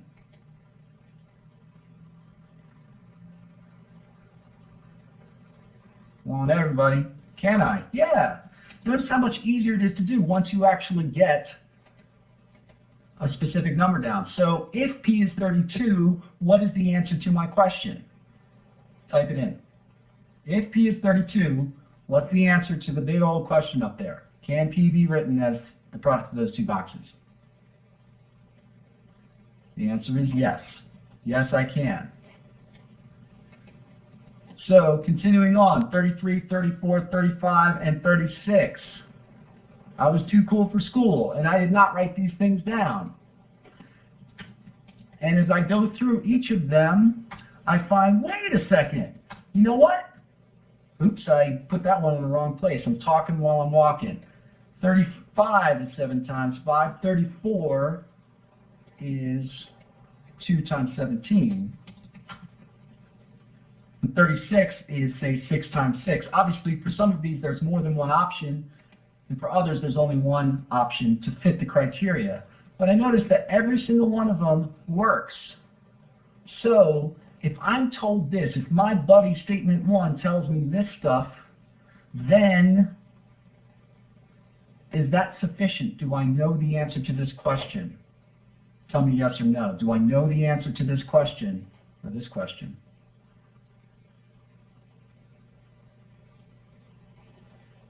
P is between 31 and 37, and it's a positive integer, so it's 32 or 36. Do I know the answer to this, to the original question, or as I wrote it down? Some dissension. Some people say yes, some people say no. Catherine, you want to jump on and defend your answer? I said yes because it's clear that everything is yes. So you can answer the question, and it's sufficient just to have either A or D remaining as your options. But I don't know what P actually is. I don't think that matters in this case because you can, well, this is actually where I'm getting a little confused, but I think I understand. Because they're using the word can, so that says, is it possible for the integer P to be the product of two integers? And in this case, it's consistent because they all work. But if it was only one, like let's say you had a number 1 in there, and that would be 1 times 1, and you would get the answer no, would that still be sufficient? And I think that the answer is yes, because it could still have a number, 1 out of the 5 numbers that you could count as, okay, I'll let you talk now. No, that's all good thinking, except that actually the way that the GMAT thinks about it is this. P is unknown but definite. I think of P as written face down on a card in the middle of the table. And the GMAT walks up to you in this casino in Las Vegas, and P is written down on that card, face down. And it asks you, the GMAT, hey, that's a positive integer right there. Can you express that positive integer, which I'm going to call p, as the product of two integers, each of which is greater than 1? So there is an integer p that exists. Now your buddy comes along and peeks at the card. And that buddy of yours doesn't tell you what the p is, actually, which would be nice, but he or she doesn't. All that person does is say, p is between 31 and 37. It's not either end either. That is actually enough information. So, and that's because we have all yeses here. Now to your question, if we included some number in the range, like say 37, which cannot be expressed this way, I'll just write it down here, 37 only equals 1 times 37, then you would, and that doesn't fit the criteria, so the answer would be no. If there's some yeses and some no's, then it's no good. It's not sufficient. So to answer your question, if there's something in there that causes a mix of answer choices, of answers between yes and no, then that's not good enough. Whether they express this with is p equal to the product or can p be expressed as the product. Yeah, I think Emily's following up with you online on the chat window. So in this case, because p has to be one of these 5 numbers, we don't know what p is, but we actually do know the answer to the question. Now, statement 2, p is odd. Oh, whoops, before I get that down, we've said that statement 1 is sufficient, so we can cross out B, C, and E. Give me a smiley face or a confused face, depending on how you're feeling right now about crossing out B, C, and E. Okay, I'm seeing it from most folks. All right. I know that's a little peer pressure, but do stop me. Now, P is odd. Is that enough on its own, forgetting about statement 1? Type it in. Is that enough on its own? All your second buddy comes along and says is, hey, P, that number under there is odd. And remember, do not think about this stuff. You don't know this. Is it enough on its own? The answer is no. It's not enough on its own. Remember, don't just count the odd numbers from the first list. You've got to also try some numbers that aren't on that list. Remember, if all you know is p is odd, p could be 7, and 7 cannot be expressed as a product of 2 integers bigger than 1. Now, what that tells us is the answer is A. Before I go on, let me ask, anybody spot anything about P, what this question is asking about P that they put in a different way? Anyone spot anything that they're sort of asking about P? Yeah, Ryan, jump on the mic.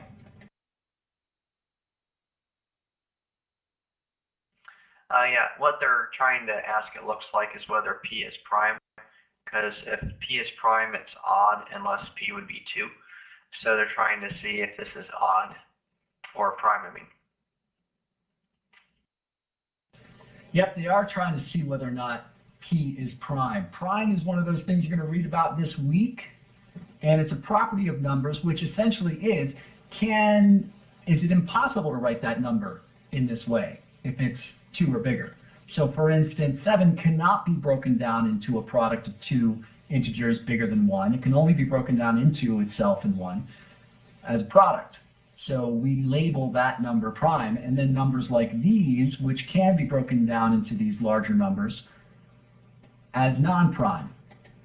And so you could actually test this out in order to rephrase the question. You should try out some numbers, and it might actually occur to you like, hey, as I do these, I'm recognizing that it's having to do with prime and not prime.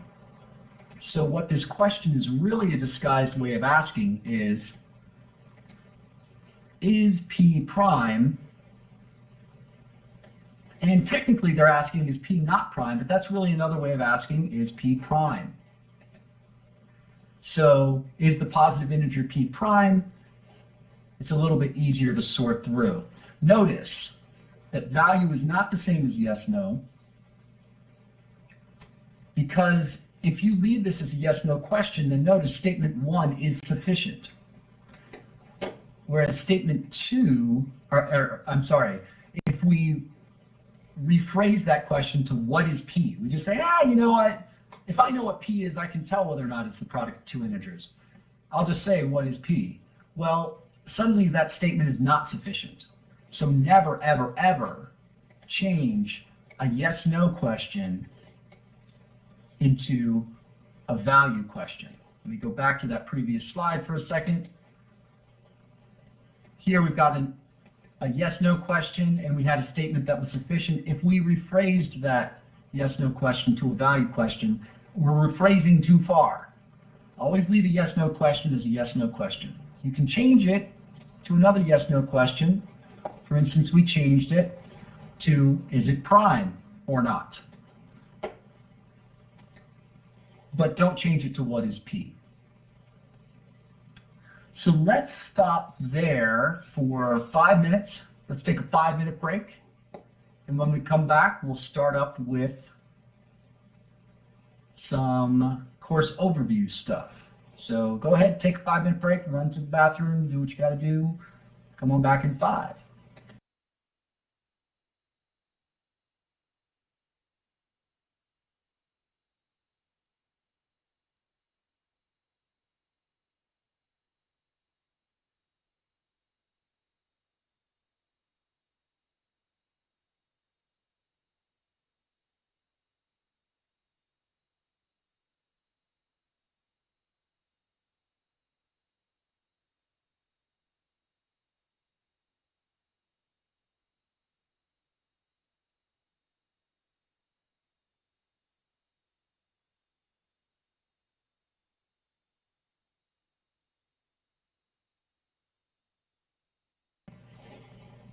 Just while we're waiting here, I'm going to jump back to another slide for a second, the y squared minus y less than 0 slide, and then I'll come back to this do's and don'ts slide.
All right, it looks like everybody is back and ready to go. So let's pick up by talking about the course overview.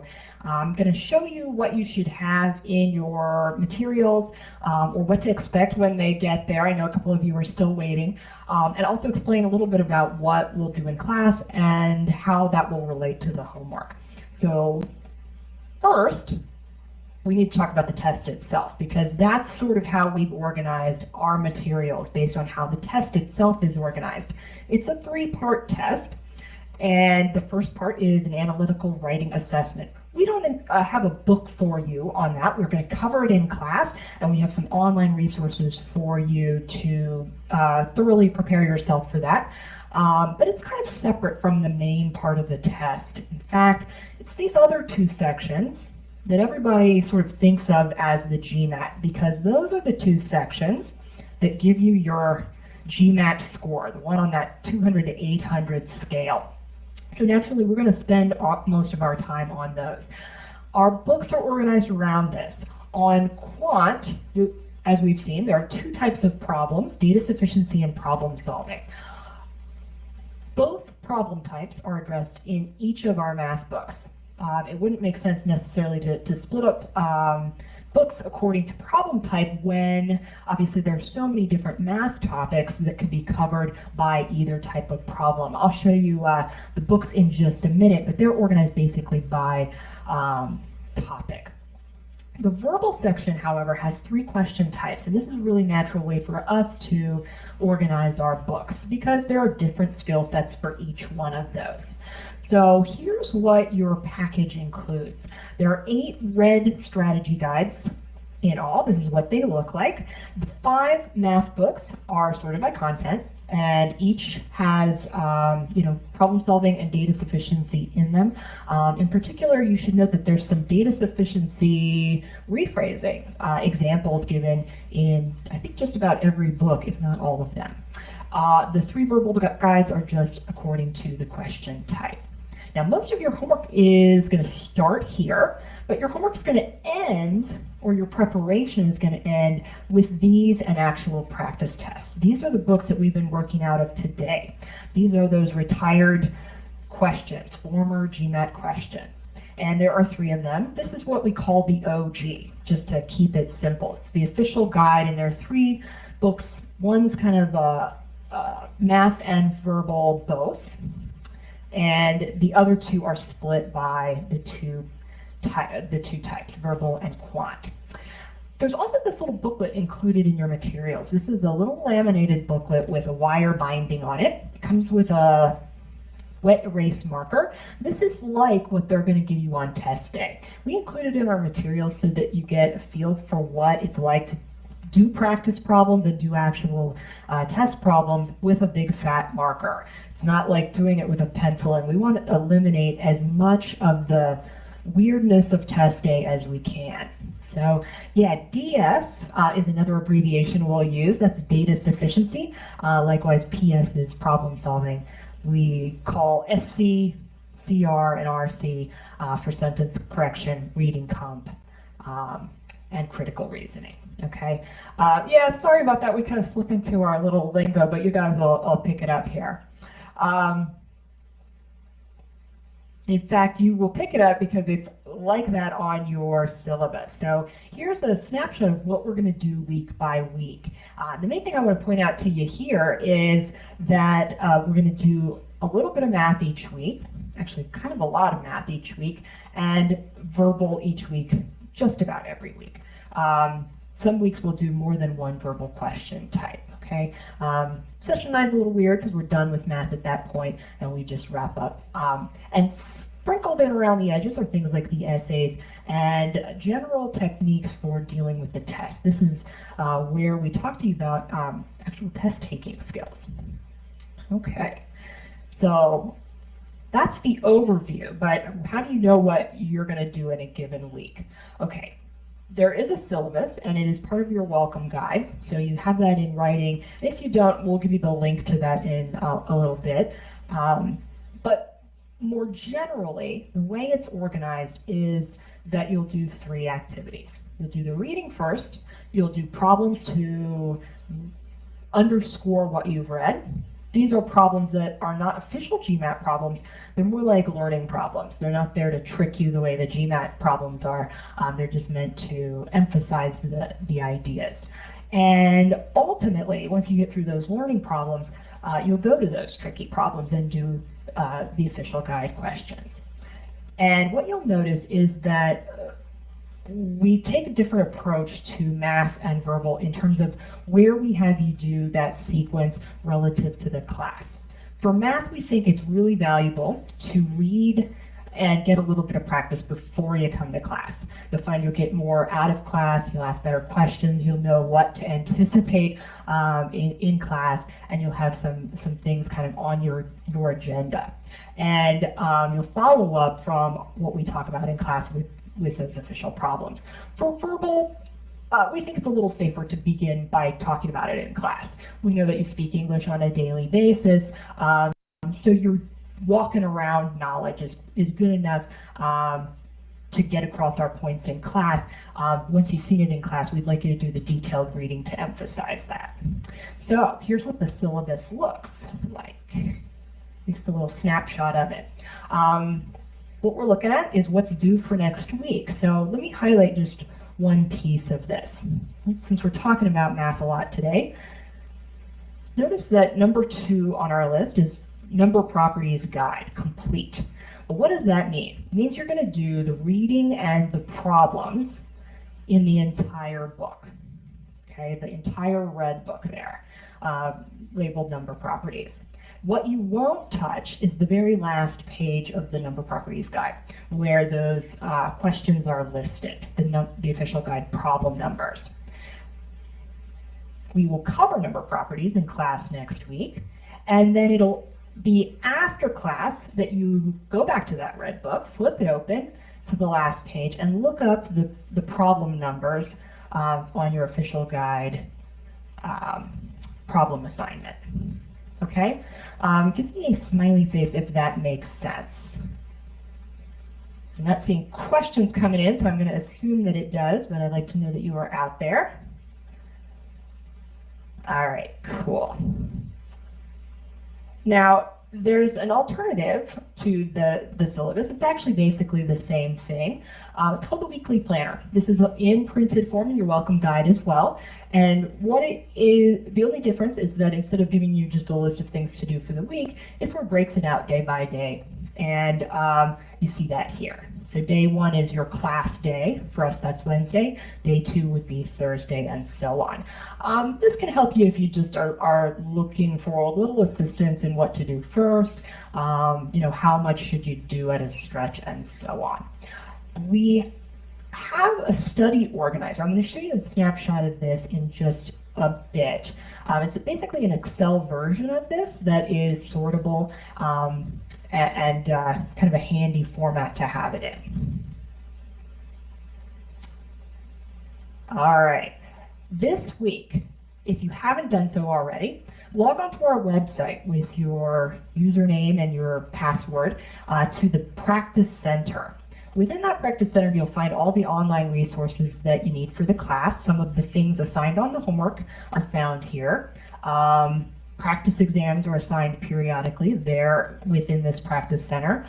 Also in there are some question banks, one for each of those red books. I like using those at the end just to kind of see, am I done with geometry? I'll do the question bank, I'll see how I do on it. Okay, these are sorted by topic. Challenge problems are there, but I would steer clear of those unless you are completely done with everything else. We are recording this session, but you can also watch recorded online sessions on the website. And online labs are pre-recorded tutorials. They're usually listed first on the syllabus for homework.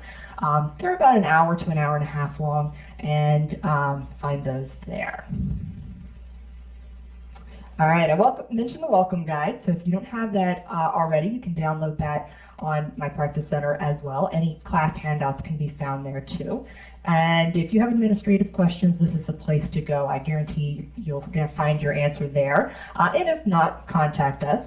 Here's what that study organizer looks like. Remember, this is that weekly schedule, basically in Excel form. The study organizer has 3 features. and sort of 3 different uses, or will suit 3 different types of people.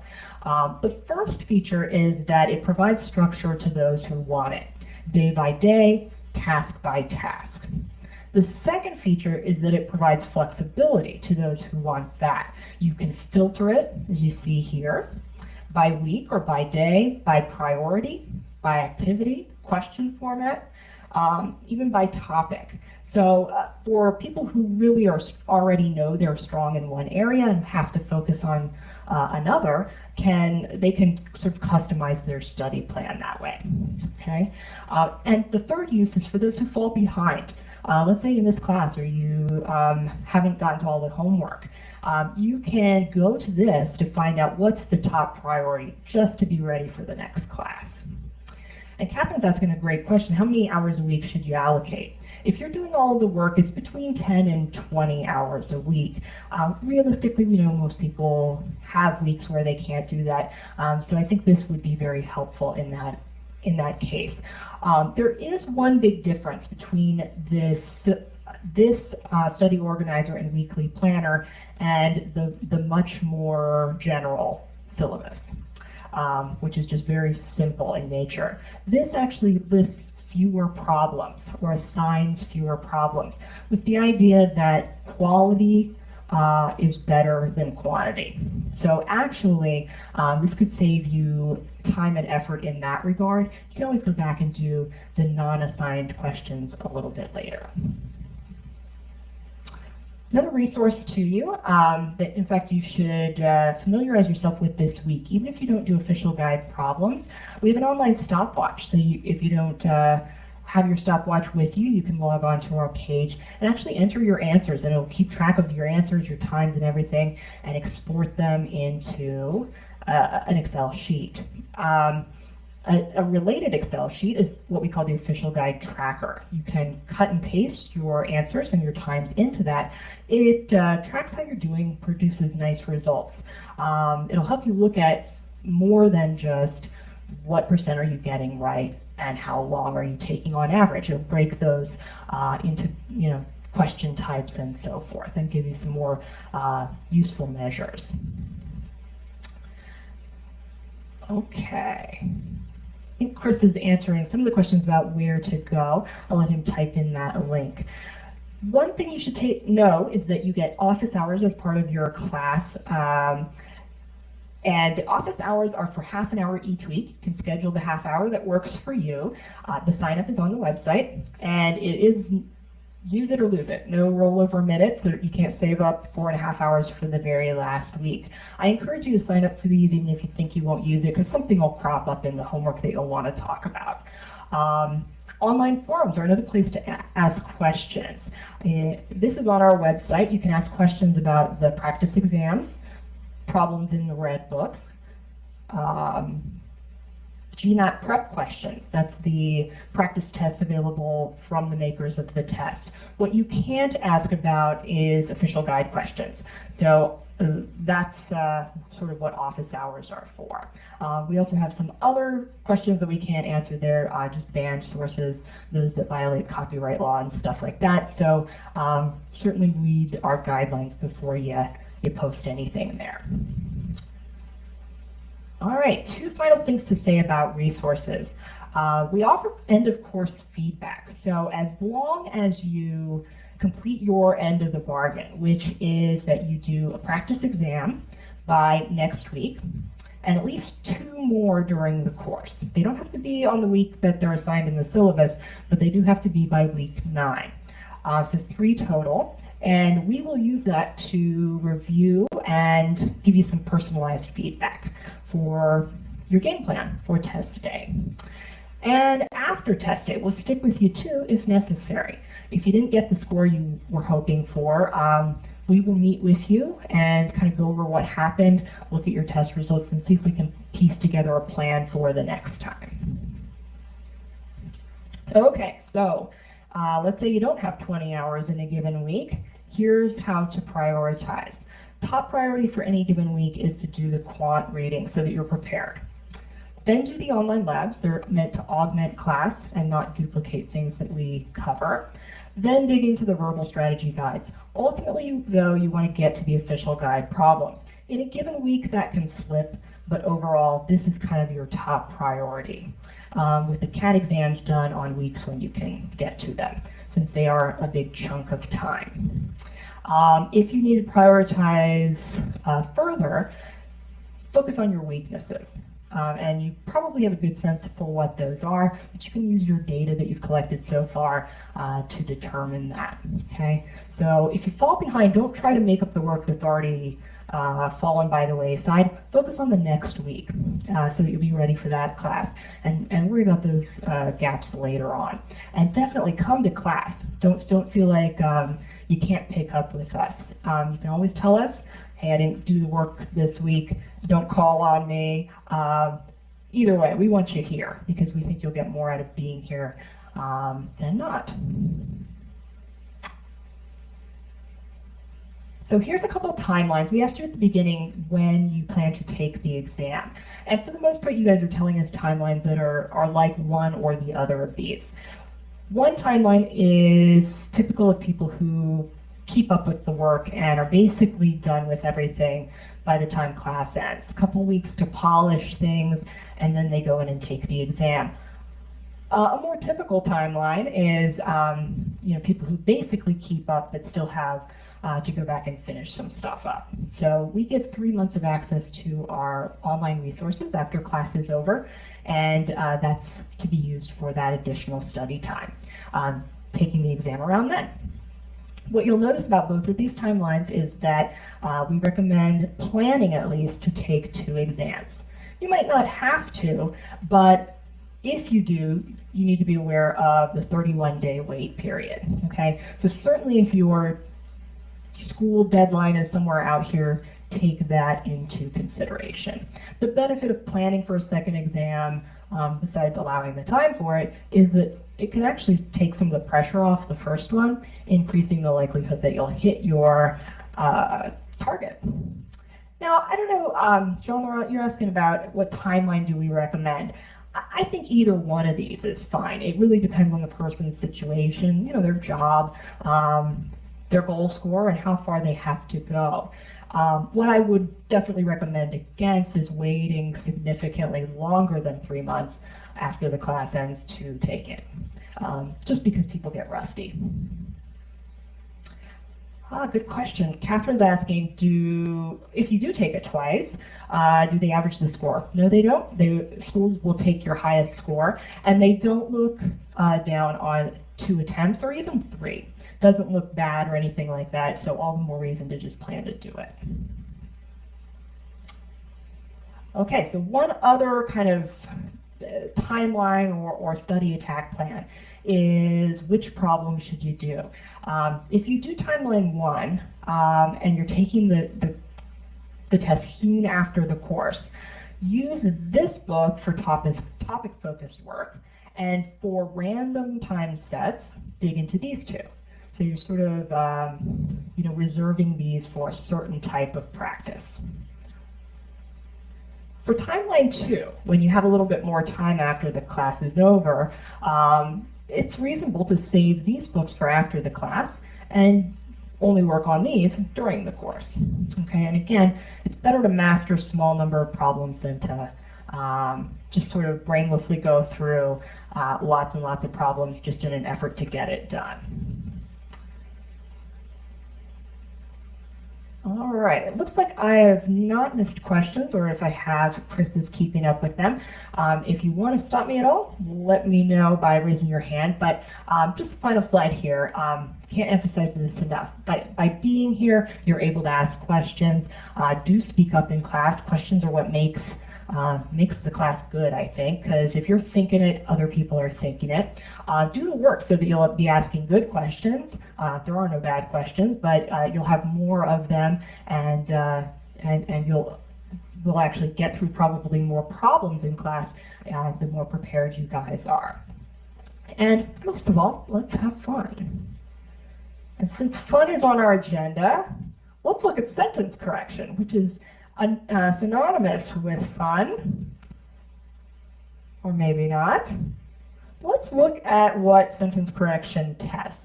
This is a very typical sentence correction question where they give us a sentence, they underline part of the sentence, and our job is to figure out which of the 5 phrasings best completes the sentence. Like, which one would you substitute in for the underlined text and make the sentence correct? I'm going to give you guys free rein on this one. I'm going to give you about 1 minute and 15 seconds. Come and take your pick. And it's worth noting that choice A is always the same as the original. So if you like that one, A is your choice.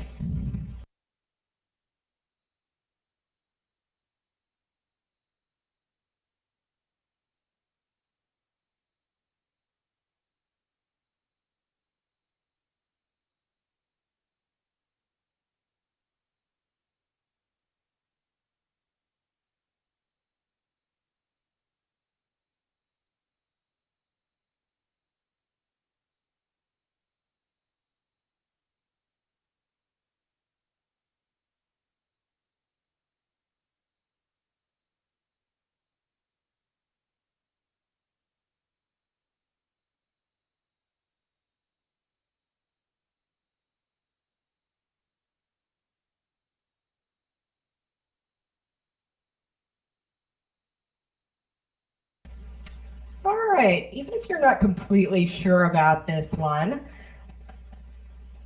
give me an answer. And what I'm partly trying to illustrate with this and throwing a timed question at you right away is how it can be kind of tough to get to an answer in a time, the appropriate time. I also gave you less time than you were seeing on math problems earlier. Sentence correction should be a little bit faster. So, most of you are actually getting the right answer on this one, so I'm very pleased. We'll talk about why your answers are right or wrong in just a moment. But before we do, let's talk generally about what sentence correction is about. You know, besides the mechanics of, you know, you pick the best completion for the sentence, what makes it the best? Correct grammar is the #1 thing that makes a choice the best. Okay, can't be the best if it's got poor grammar. And grammar topics covered on the GMAT include these. These are basically all the chapters in our sentence correction guide, and we will go through these one by one, basically building a toolbox of rules that you can draw on test day. Okay, so this is 80% of the battle. The good news is actually that most sentence correction questions test more than one topic. So let's say you're iffy on a pronoun issue. You can fall back on something else. There's probably something else going on. But there's secondary issues. Things like meaning come into play. When two choices have the same good grammar and the only difference is meaning, your choice will boil down to which one has the better meaning or the more logical meaning. And last and least is concision. You never want to pick a choice just because it's the shortest. But as long as the other two things are there, correct grammar and clear meaning, the shortest choice wins. In fact, I'll warn you right now that we're going to see concision show up as a trap more often than it shows up as a real deciding factor, a real good thing to look for. Sometimes the shortest choice is unclear because important words have been left out, or words that make the grammar complete have been left out. So what's going on this one? Now, I started to highlight this while you guys were working, because what I want to demonstrate for you is a way to start thinking about these. Just like on data sufficiency, process is key. And what I'm trying to show with each color is a choice that you have to make. You have a choice between include and includes. There's the S on the end there.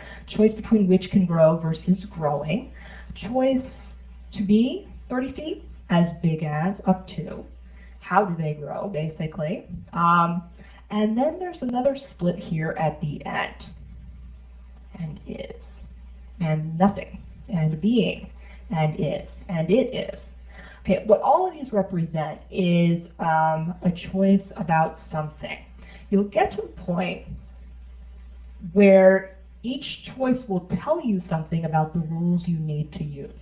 Okay, so some of these are simply about word choice. This one I have in blue here is kind of an issue of style. It's acceptable to say to be, grow to be a certain length, or it'll grow up to a certain length. Both of those work. We might want to steer clear of grow as big as 30 feet. Now you can grow big, but 30 feet is a unit of length. Okay, so it's probably better to say grow as long as, and I would steer clear of those just because of the big. But arguably that's an issue of style. So I might, on a question like this, go to something that's a little bit more reliable. Verbs tend to be very cut and dry splits. I want you guys to weigh in on this, especially if you used this or noticed this difference. What tells you whether it should be include or includes? Type in.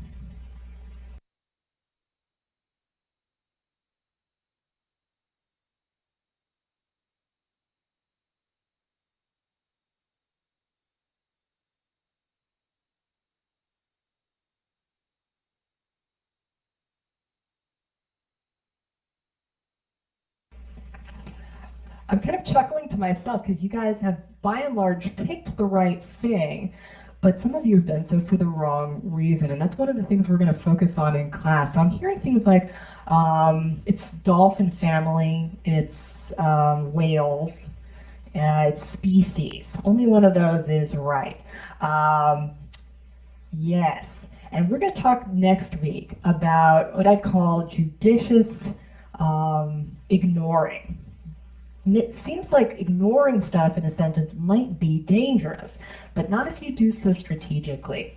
Watch this. I'm going to cross through that make up the dolphin family. And I'm crossing through that because what does that do? It basically describes the species, right? Which species? Oh, the ones that make up the dolphin family. Yeah, it's a modifier. All right. And judicious ignoring means I can skip over that because it's sort of optional information.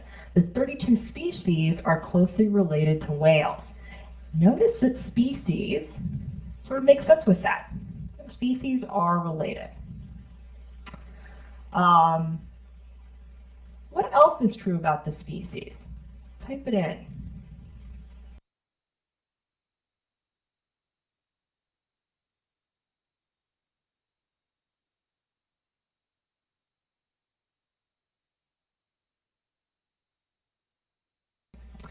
Yeah, the species are related, and the species include the animal known as the killer whale.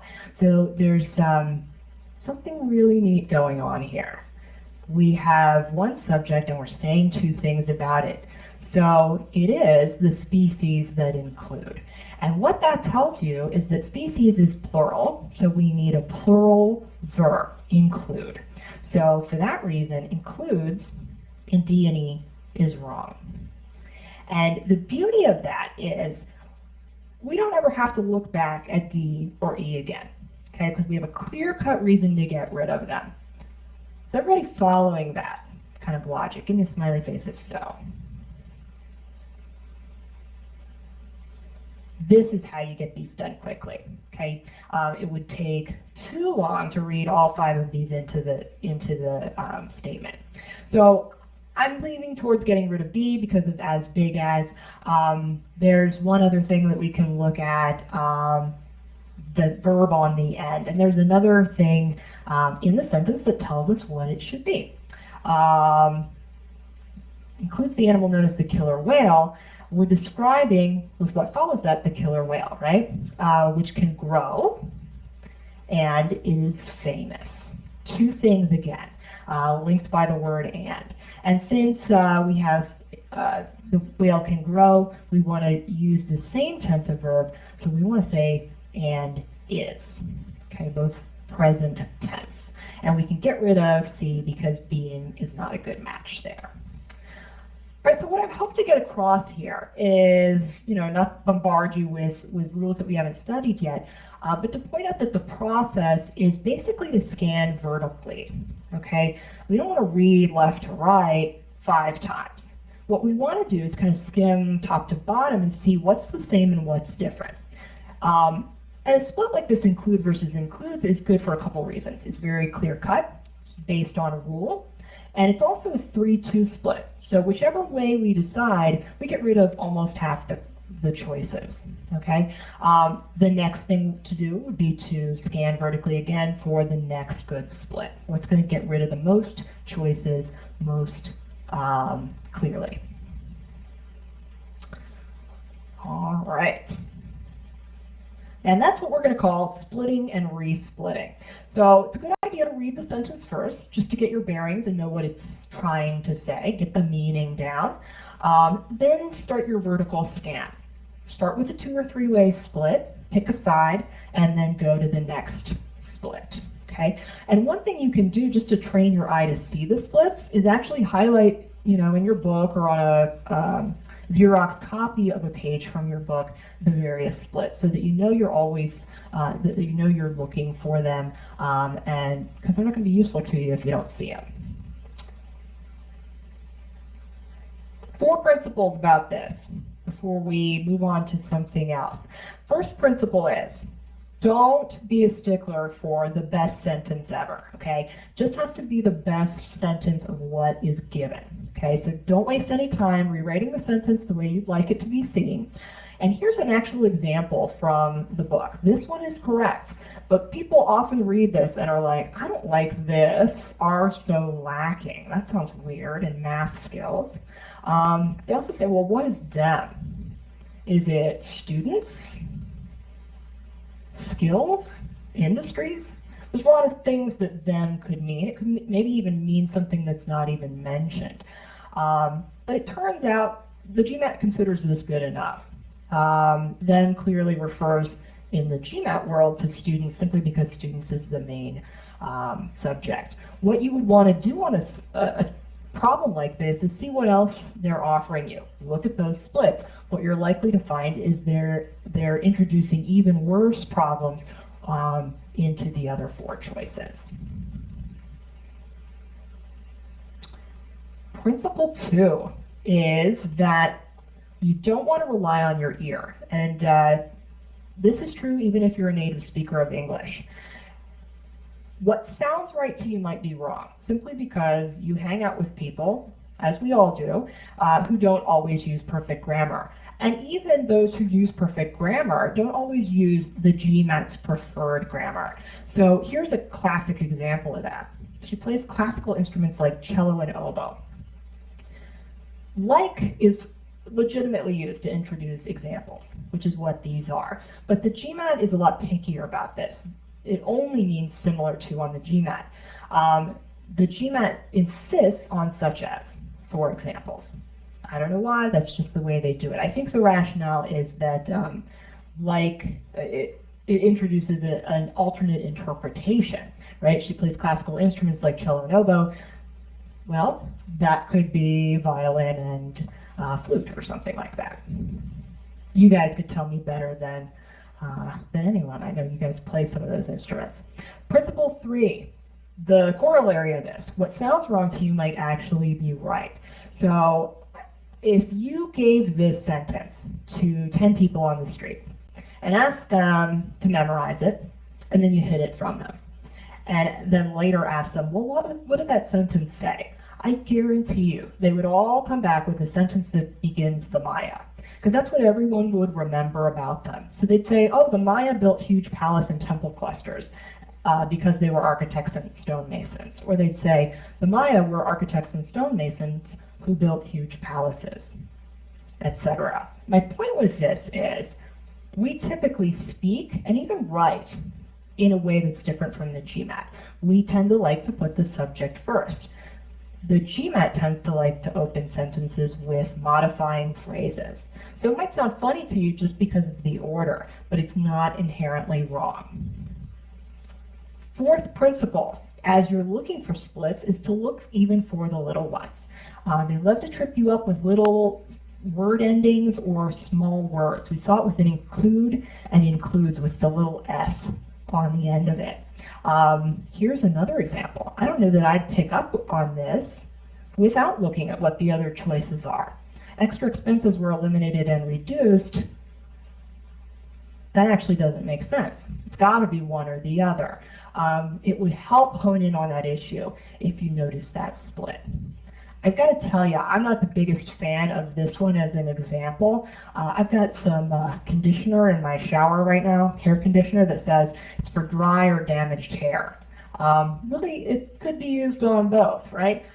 So there's very little difference in and or in that case, but sometimes it can be significant.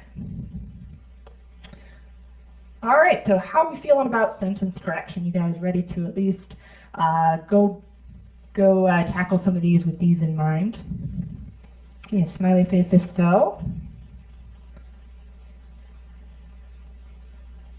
All right, great. We're on to the last part of tonight where we're going to talk about the test itself. Now, some of you have probably already learned a little bit about how the test is graded, how your score is actually generated, but I'm going to quickly review it for us. Here's how the scoring algorithm works in an idealized fashion. So I'm going to use Amit, or is it Amit? Hope you don't mind me messing up your name. Actually, you didn't get a chance to say hi to the group earlier. Amit, would you grab the mic now and just say hi, tell us where you are, and then I'll use you as our example person here, which won't require anything from you except for to sit there and let me talk about you. Hi, do you hear me now? Hello?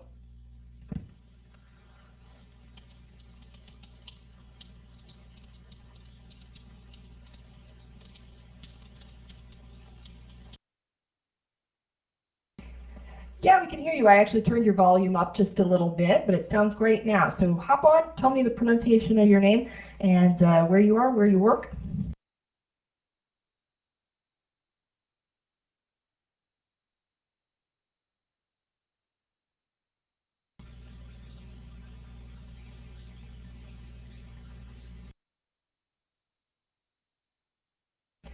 I think you were probably talking into the abyss. I think you clicked after you spoke. Why don't you try that again? Just click, make sure your name is above the audio indicator down there, and then talk.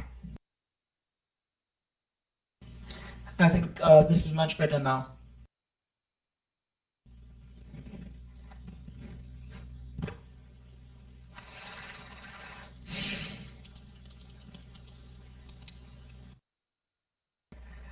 All right, we'll come back to you. You can practice that later. I'm sorry. No worries. But this is you, and you are the perfect test taker, because what we're seeing here is your ability level. So it's not at 100%. So I'm not saying you're perfect because you know everything and you don't do anything wrong or you don't answer anything wrong. You're the perfect test taker because you do exactly what the GMAT algorithm expects you to do. And that is demonstrate your ability level wherever your ability level happens to be. And the way that works on this test is you know enough to score right here. So for any question they give you that's easier than that level, you should get that question right. Okay, now everybody's going to get a question in the middle to begin with, because the algorithm doesn't know anything about people when they walk into the test room. And this problem's way too easy for you, Amit. So you're going to get that one right. The algorithm learns something. You can handle 50 level question, give you a harder one, see what you do. Now this one's below your ability level too, so you should get it right. And you'll get a harder one as a reward for that. But as soon as the questions get too hard or above the line, the algorithm basically expects you to miss them, okay? And you get a lower level question as a result. And what you see happening is this convergence. With every question, the algorithm learns that below the line is too low for you, and all of these are too high for you. So it's figuring out as it goes that your ability level must be in the middle. Okay? And roughly speaking, towards the end of the test, these questions are pretty much tuned to your ability level. And where you end up is what you get. So give me a smiley face if that is making complete sense to you. And fire away if there are questions. Cool. Now here is something interesting. What I'm showing is actually two perfect test takers. This is a me, and let's say this is me down here. Ability level is lower. So certainly not perfect in terms of knowledge, but I am perfect in execution. The GMAT is still feeling around for what questions I can handle. I always answer the ones below my line correctly and miss the ones above my line. And so something that is significant about both of these people is that where they end up is where what score they get. They also both miss half the questions along the way, just because they're roughly going to see half questions that are above the line. And as a result, the test will feel bad to everyone. It doesn't feel particularly good to miss 50% of the questions or even 40%. So everyone's going to kind of feel like they've been put through the ringer. Plus, there's, especially for advanced test takers, there's sort of no break in here. There's no easy ones on which you can coast, especially towards the end of the test. They may feel easy to you, but technically they're not. Now, Catherine's asking a good question about, like, what if you miss some? Yeah, because I've already said these are perfect test takers. Nobody is perfect.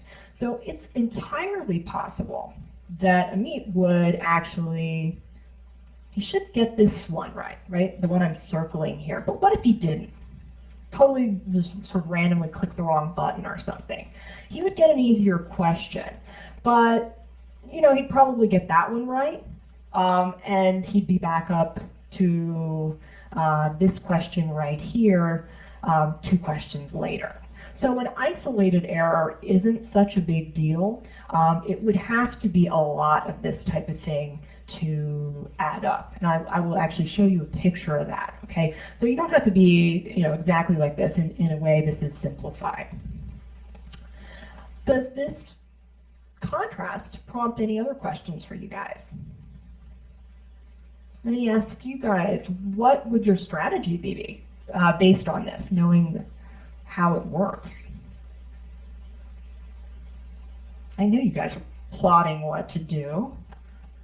What does this mean to you? What should you be doing?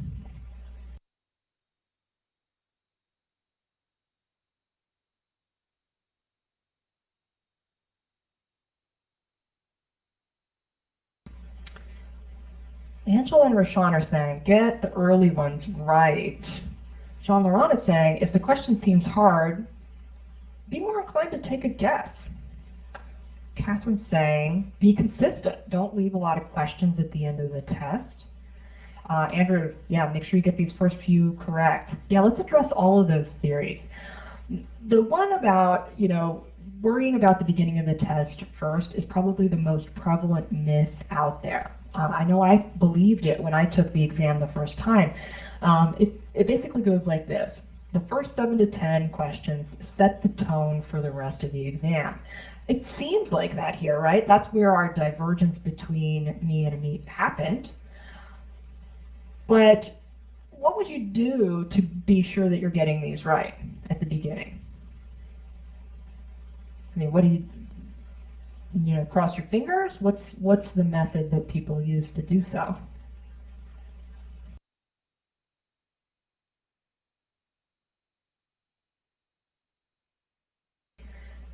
Yeah, there's really no other way except for take a little bit extra time.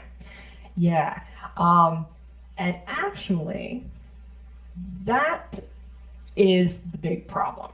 Okay, let's look at why it's not such a big deal to mess up at the beginning and why you don't set the tone poorly as a result of doing that.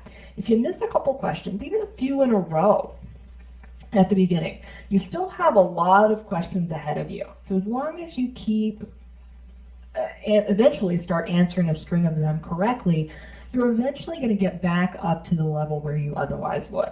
Okay, So I showed you just like, what if you missed 1 or 2 randomly? This would even be true if you missed, I think maybe 3 or 4 possibly at this stage of the game. The key is you've got a long time to redeem yourself here, or a lot of questions in which to do so. The flip side of that is, if you did spend a little bit of extra time, or as most people do, a lot of extra time at the beginning, you run a much greater risk of this happening. Okay, and this is what several of you mentioned in terms of strategy. You want to make sure you answer all the questions, because if you don't, they count as wrong answers, obviously, since you didn't get the right answer in. But even if you got an answer in, it would be more likely to be incorrect because of rushing. Okay, and a string of wrong answers at the end leaves no time for recovery, and so it does tend to depress your score. And actually, I'll quantify this for you in a little bit. This line is basically what happens when you answer randomly and get a bunch wrong. The line I just drew in is what happens when you leave them blank. Okay, there's actually a punishment for blank answers. So that's our first strategy for you. Make sure you get an answer in, even if it's completely random, if you are running out of time. Okay, the other theory that some of you guys mentioned, I'll hop back here. John Laurent and Catherine were on to something. This thing about these hard questions and keeping moving, guessing on the hard ones and maintaining an even pace is really the best strategy there ever was.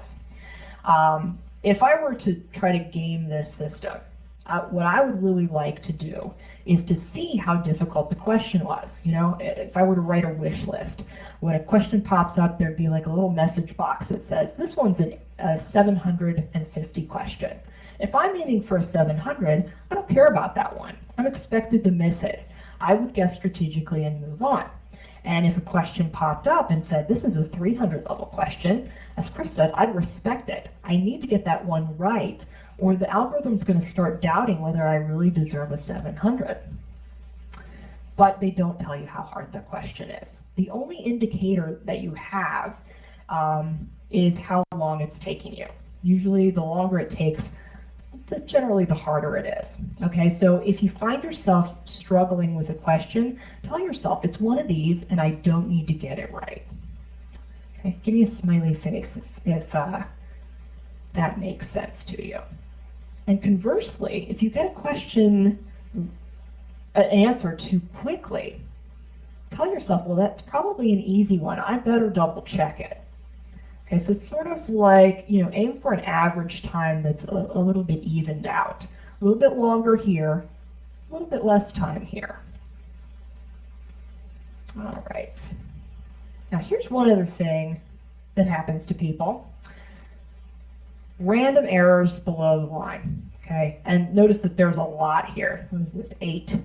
Okay, 1 or 2 of these won't hurt you, but a bunch will. There seems to be a straw that breaks the camel's back with stuff like this, and it can drag your score down. I occasionally do post-exam assessments with students, and when people describe their test experience and they say things like, gosh, it was going so smoothly, I felt like I was really doing well, you know, I was kind of sailing along, I felt good about it, the question seemed easy, and then they get a score that is a surprise to them, chances are this is what's happening. It seemed easy because they were missing enough that the algorithm didn't ever really give them the hardest problems. Okay, and it can happen due to holes in the foundation. Perhaps the overall ability level is up at the green line, but the ability level for geometry questions or data sufficiency perhaps is down here. So these are actually above the line for that question type. Okay, so the natural thing to do there is to work on that particular weakness. Plus, be careful and respect every problem if it is just a matter of rushing and making silly errors. I've been talking a lot about difficulty level of the questions, and difficulty level is kind of a funny thing. You can't just tell by looking at a question or even doing a question how hard it is. Because, you know, you may be good at that particular topic and it may feel easy to you, even though there's something tricky about it that makes it difficult for other people. In fact, you may look at a problem and feel like it's really difficult, and maybe there's just something about it that you're missing. It's technically an easy one. So you really can't, you know, give it too much thought. And the GMAT writers don't try to guess this either. They actually measure difficulty level by running it by a bunch of test takers. 1,000 to 2,000. What they get is like information about how many people, what percent of people miss it, and also which people tend to miss it. High scorers, low scorers. And what that implies for you is two things. About a quarter of the problems that you see will be experimental, which means they're collecting data from you to be used to kind of vet problems to give to future test takers. Okay? So if you are worried about a particular question, there's a very good chance that it's an experimental one. Okay? Main message there would be, don't think too much about how it's going. That easy problem that you're worried about indicating that you've done something wrong, well, it may be an experimental question that they need some data on. And also, don't waste too much time on any difficult problem either. It may be experimental, and all the more reason that it doesn't matter to you. Okay. Now, you are going to see about the same number of questions as everybody else. Everybody at all levels will see experimental questions at all levels. So I can speak to this. The time I did the best on the test, I was running out of time at the end, and I was worried about it, and I saw a string of easy questions. And, I mean, they were like pretty easy, like 1 plus 1 equals 2. It was almost at that level. And I think they were probably experimental. If I had been paranoid about it, I would have thought, I must have done something wrong and canceled my score. That would have been a huge mistake, okay? Don't read too much into it. Any questions at this point? See some people typing, so I'll pause. Catherine asked about the score. So you can cancel your score. It gives you the opportunity at the end. Once you've entered that last question or the time has run out, it says, do you want to compute your score or do you want to cancel it? You should always say, compute the score. Okay. If you cancel it, it basically shows up as if you showed up on test day but nothing was recorded. Sort of like dropping a class in college. Yeah. All right. A couple more things to note. Remember that thing about guessing at the end is better than blanks? Well, here's proof of that. This has actually been measured by some empirical studies. 3 test takers. The thing about these guys is they have the same ability level. They should all get a 70 percentile. And the guy who finishes on time gets that. Okay? He's lived up to his potential. He's performed the way he was expected to. He made 0 random guesses. How many guesses do you think he made overall? Type it in, guess. Is it 0 overall or something else?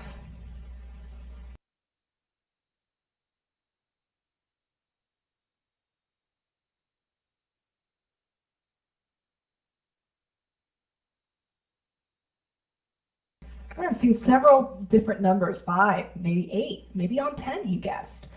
If he happened to guess on the 10 experimental ones, it certainly wouldn't hurt him.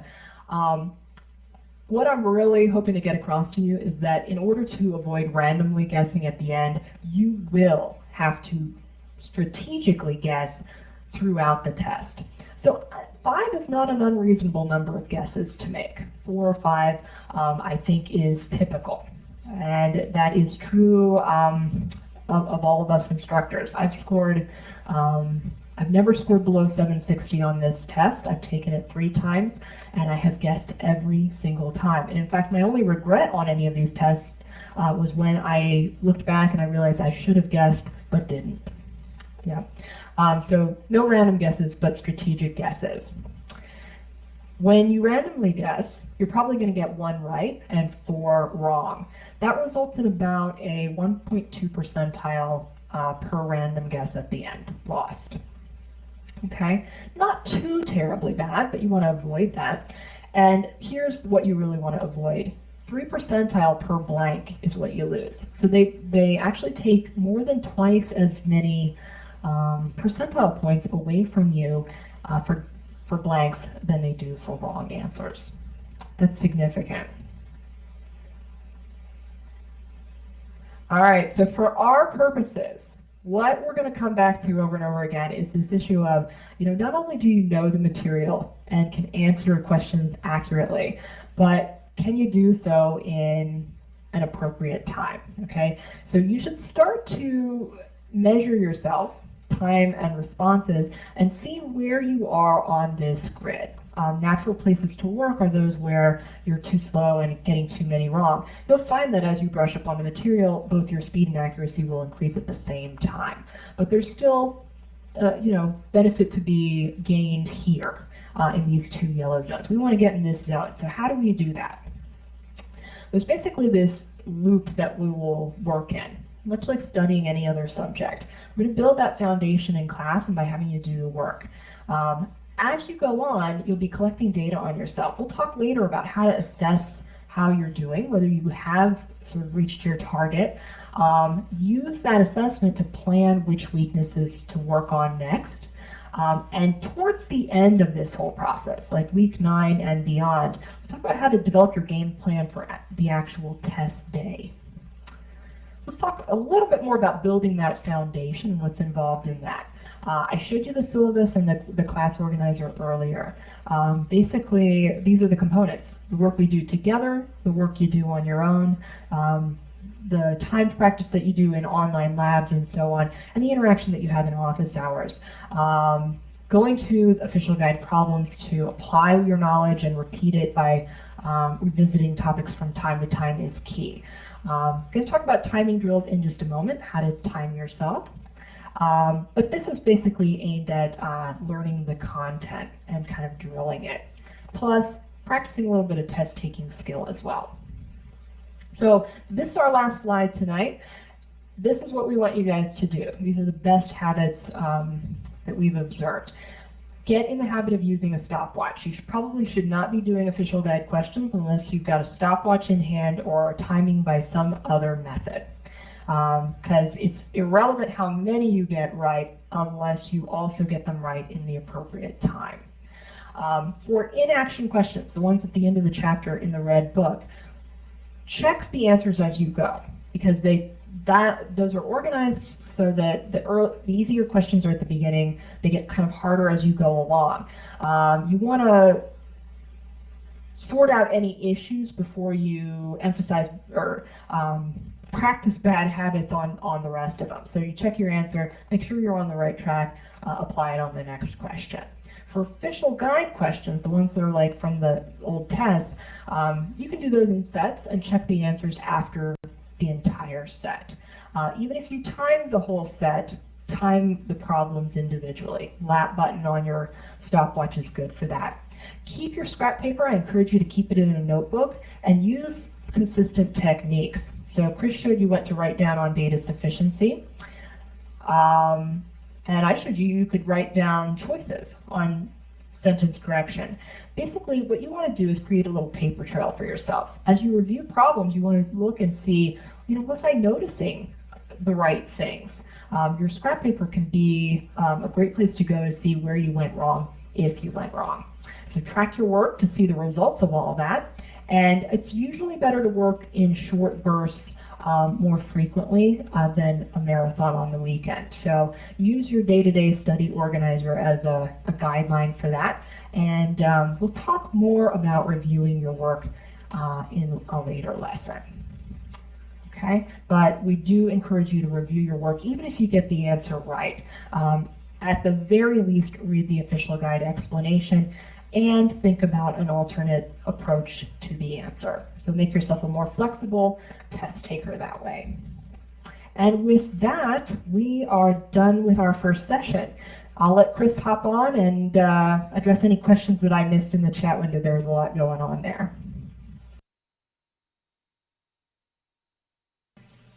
think I was able to keep up with most folks, but if I missed anything, definitely text in.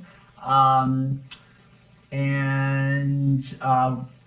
know I'm going to hang out. I'm sure Emily will too for a bit to answer your questions. And great job this first class. I hope it's been you found it useful. And there's going to be a lot of work for next week. Definitely take advantage of the office hour homework help. You look in your welcome guide on how to access that as you go through the work. So really excited to be working with you all, and I know Emily feels the same. And let's turn on. We're going to turn on the chat window so that you can text to each other as well. And if you want to text to us privately, you see just below where you type in, it says send to. Just choose send to moderators, and you'll be sending just to us. We removed the chance of sending publicly to make sure that you send private responses to us. But I hope you all also communicate with each other, and really looking forward to working with you all. So thanks a lot. We're going to turn off the recording now.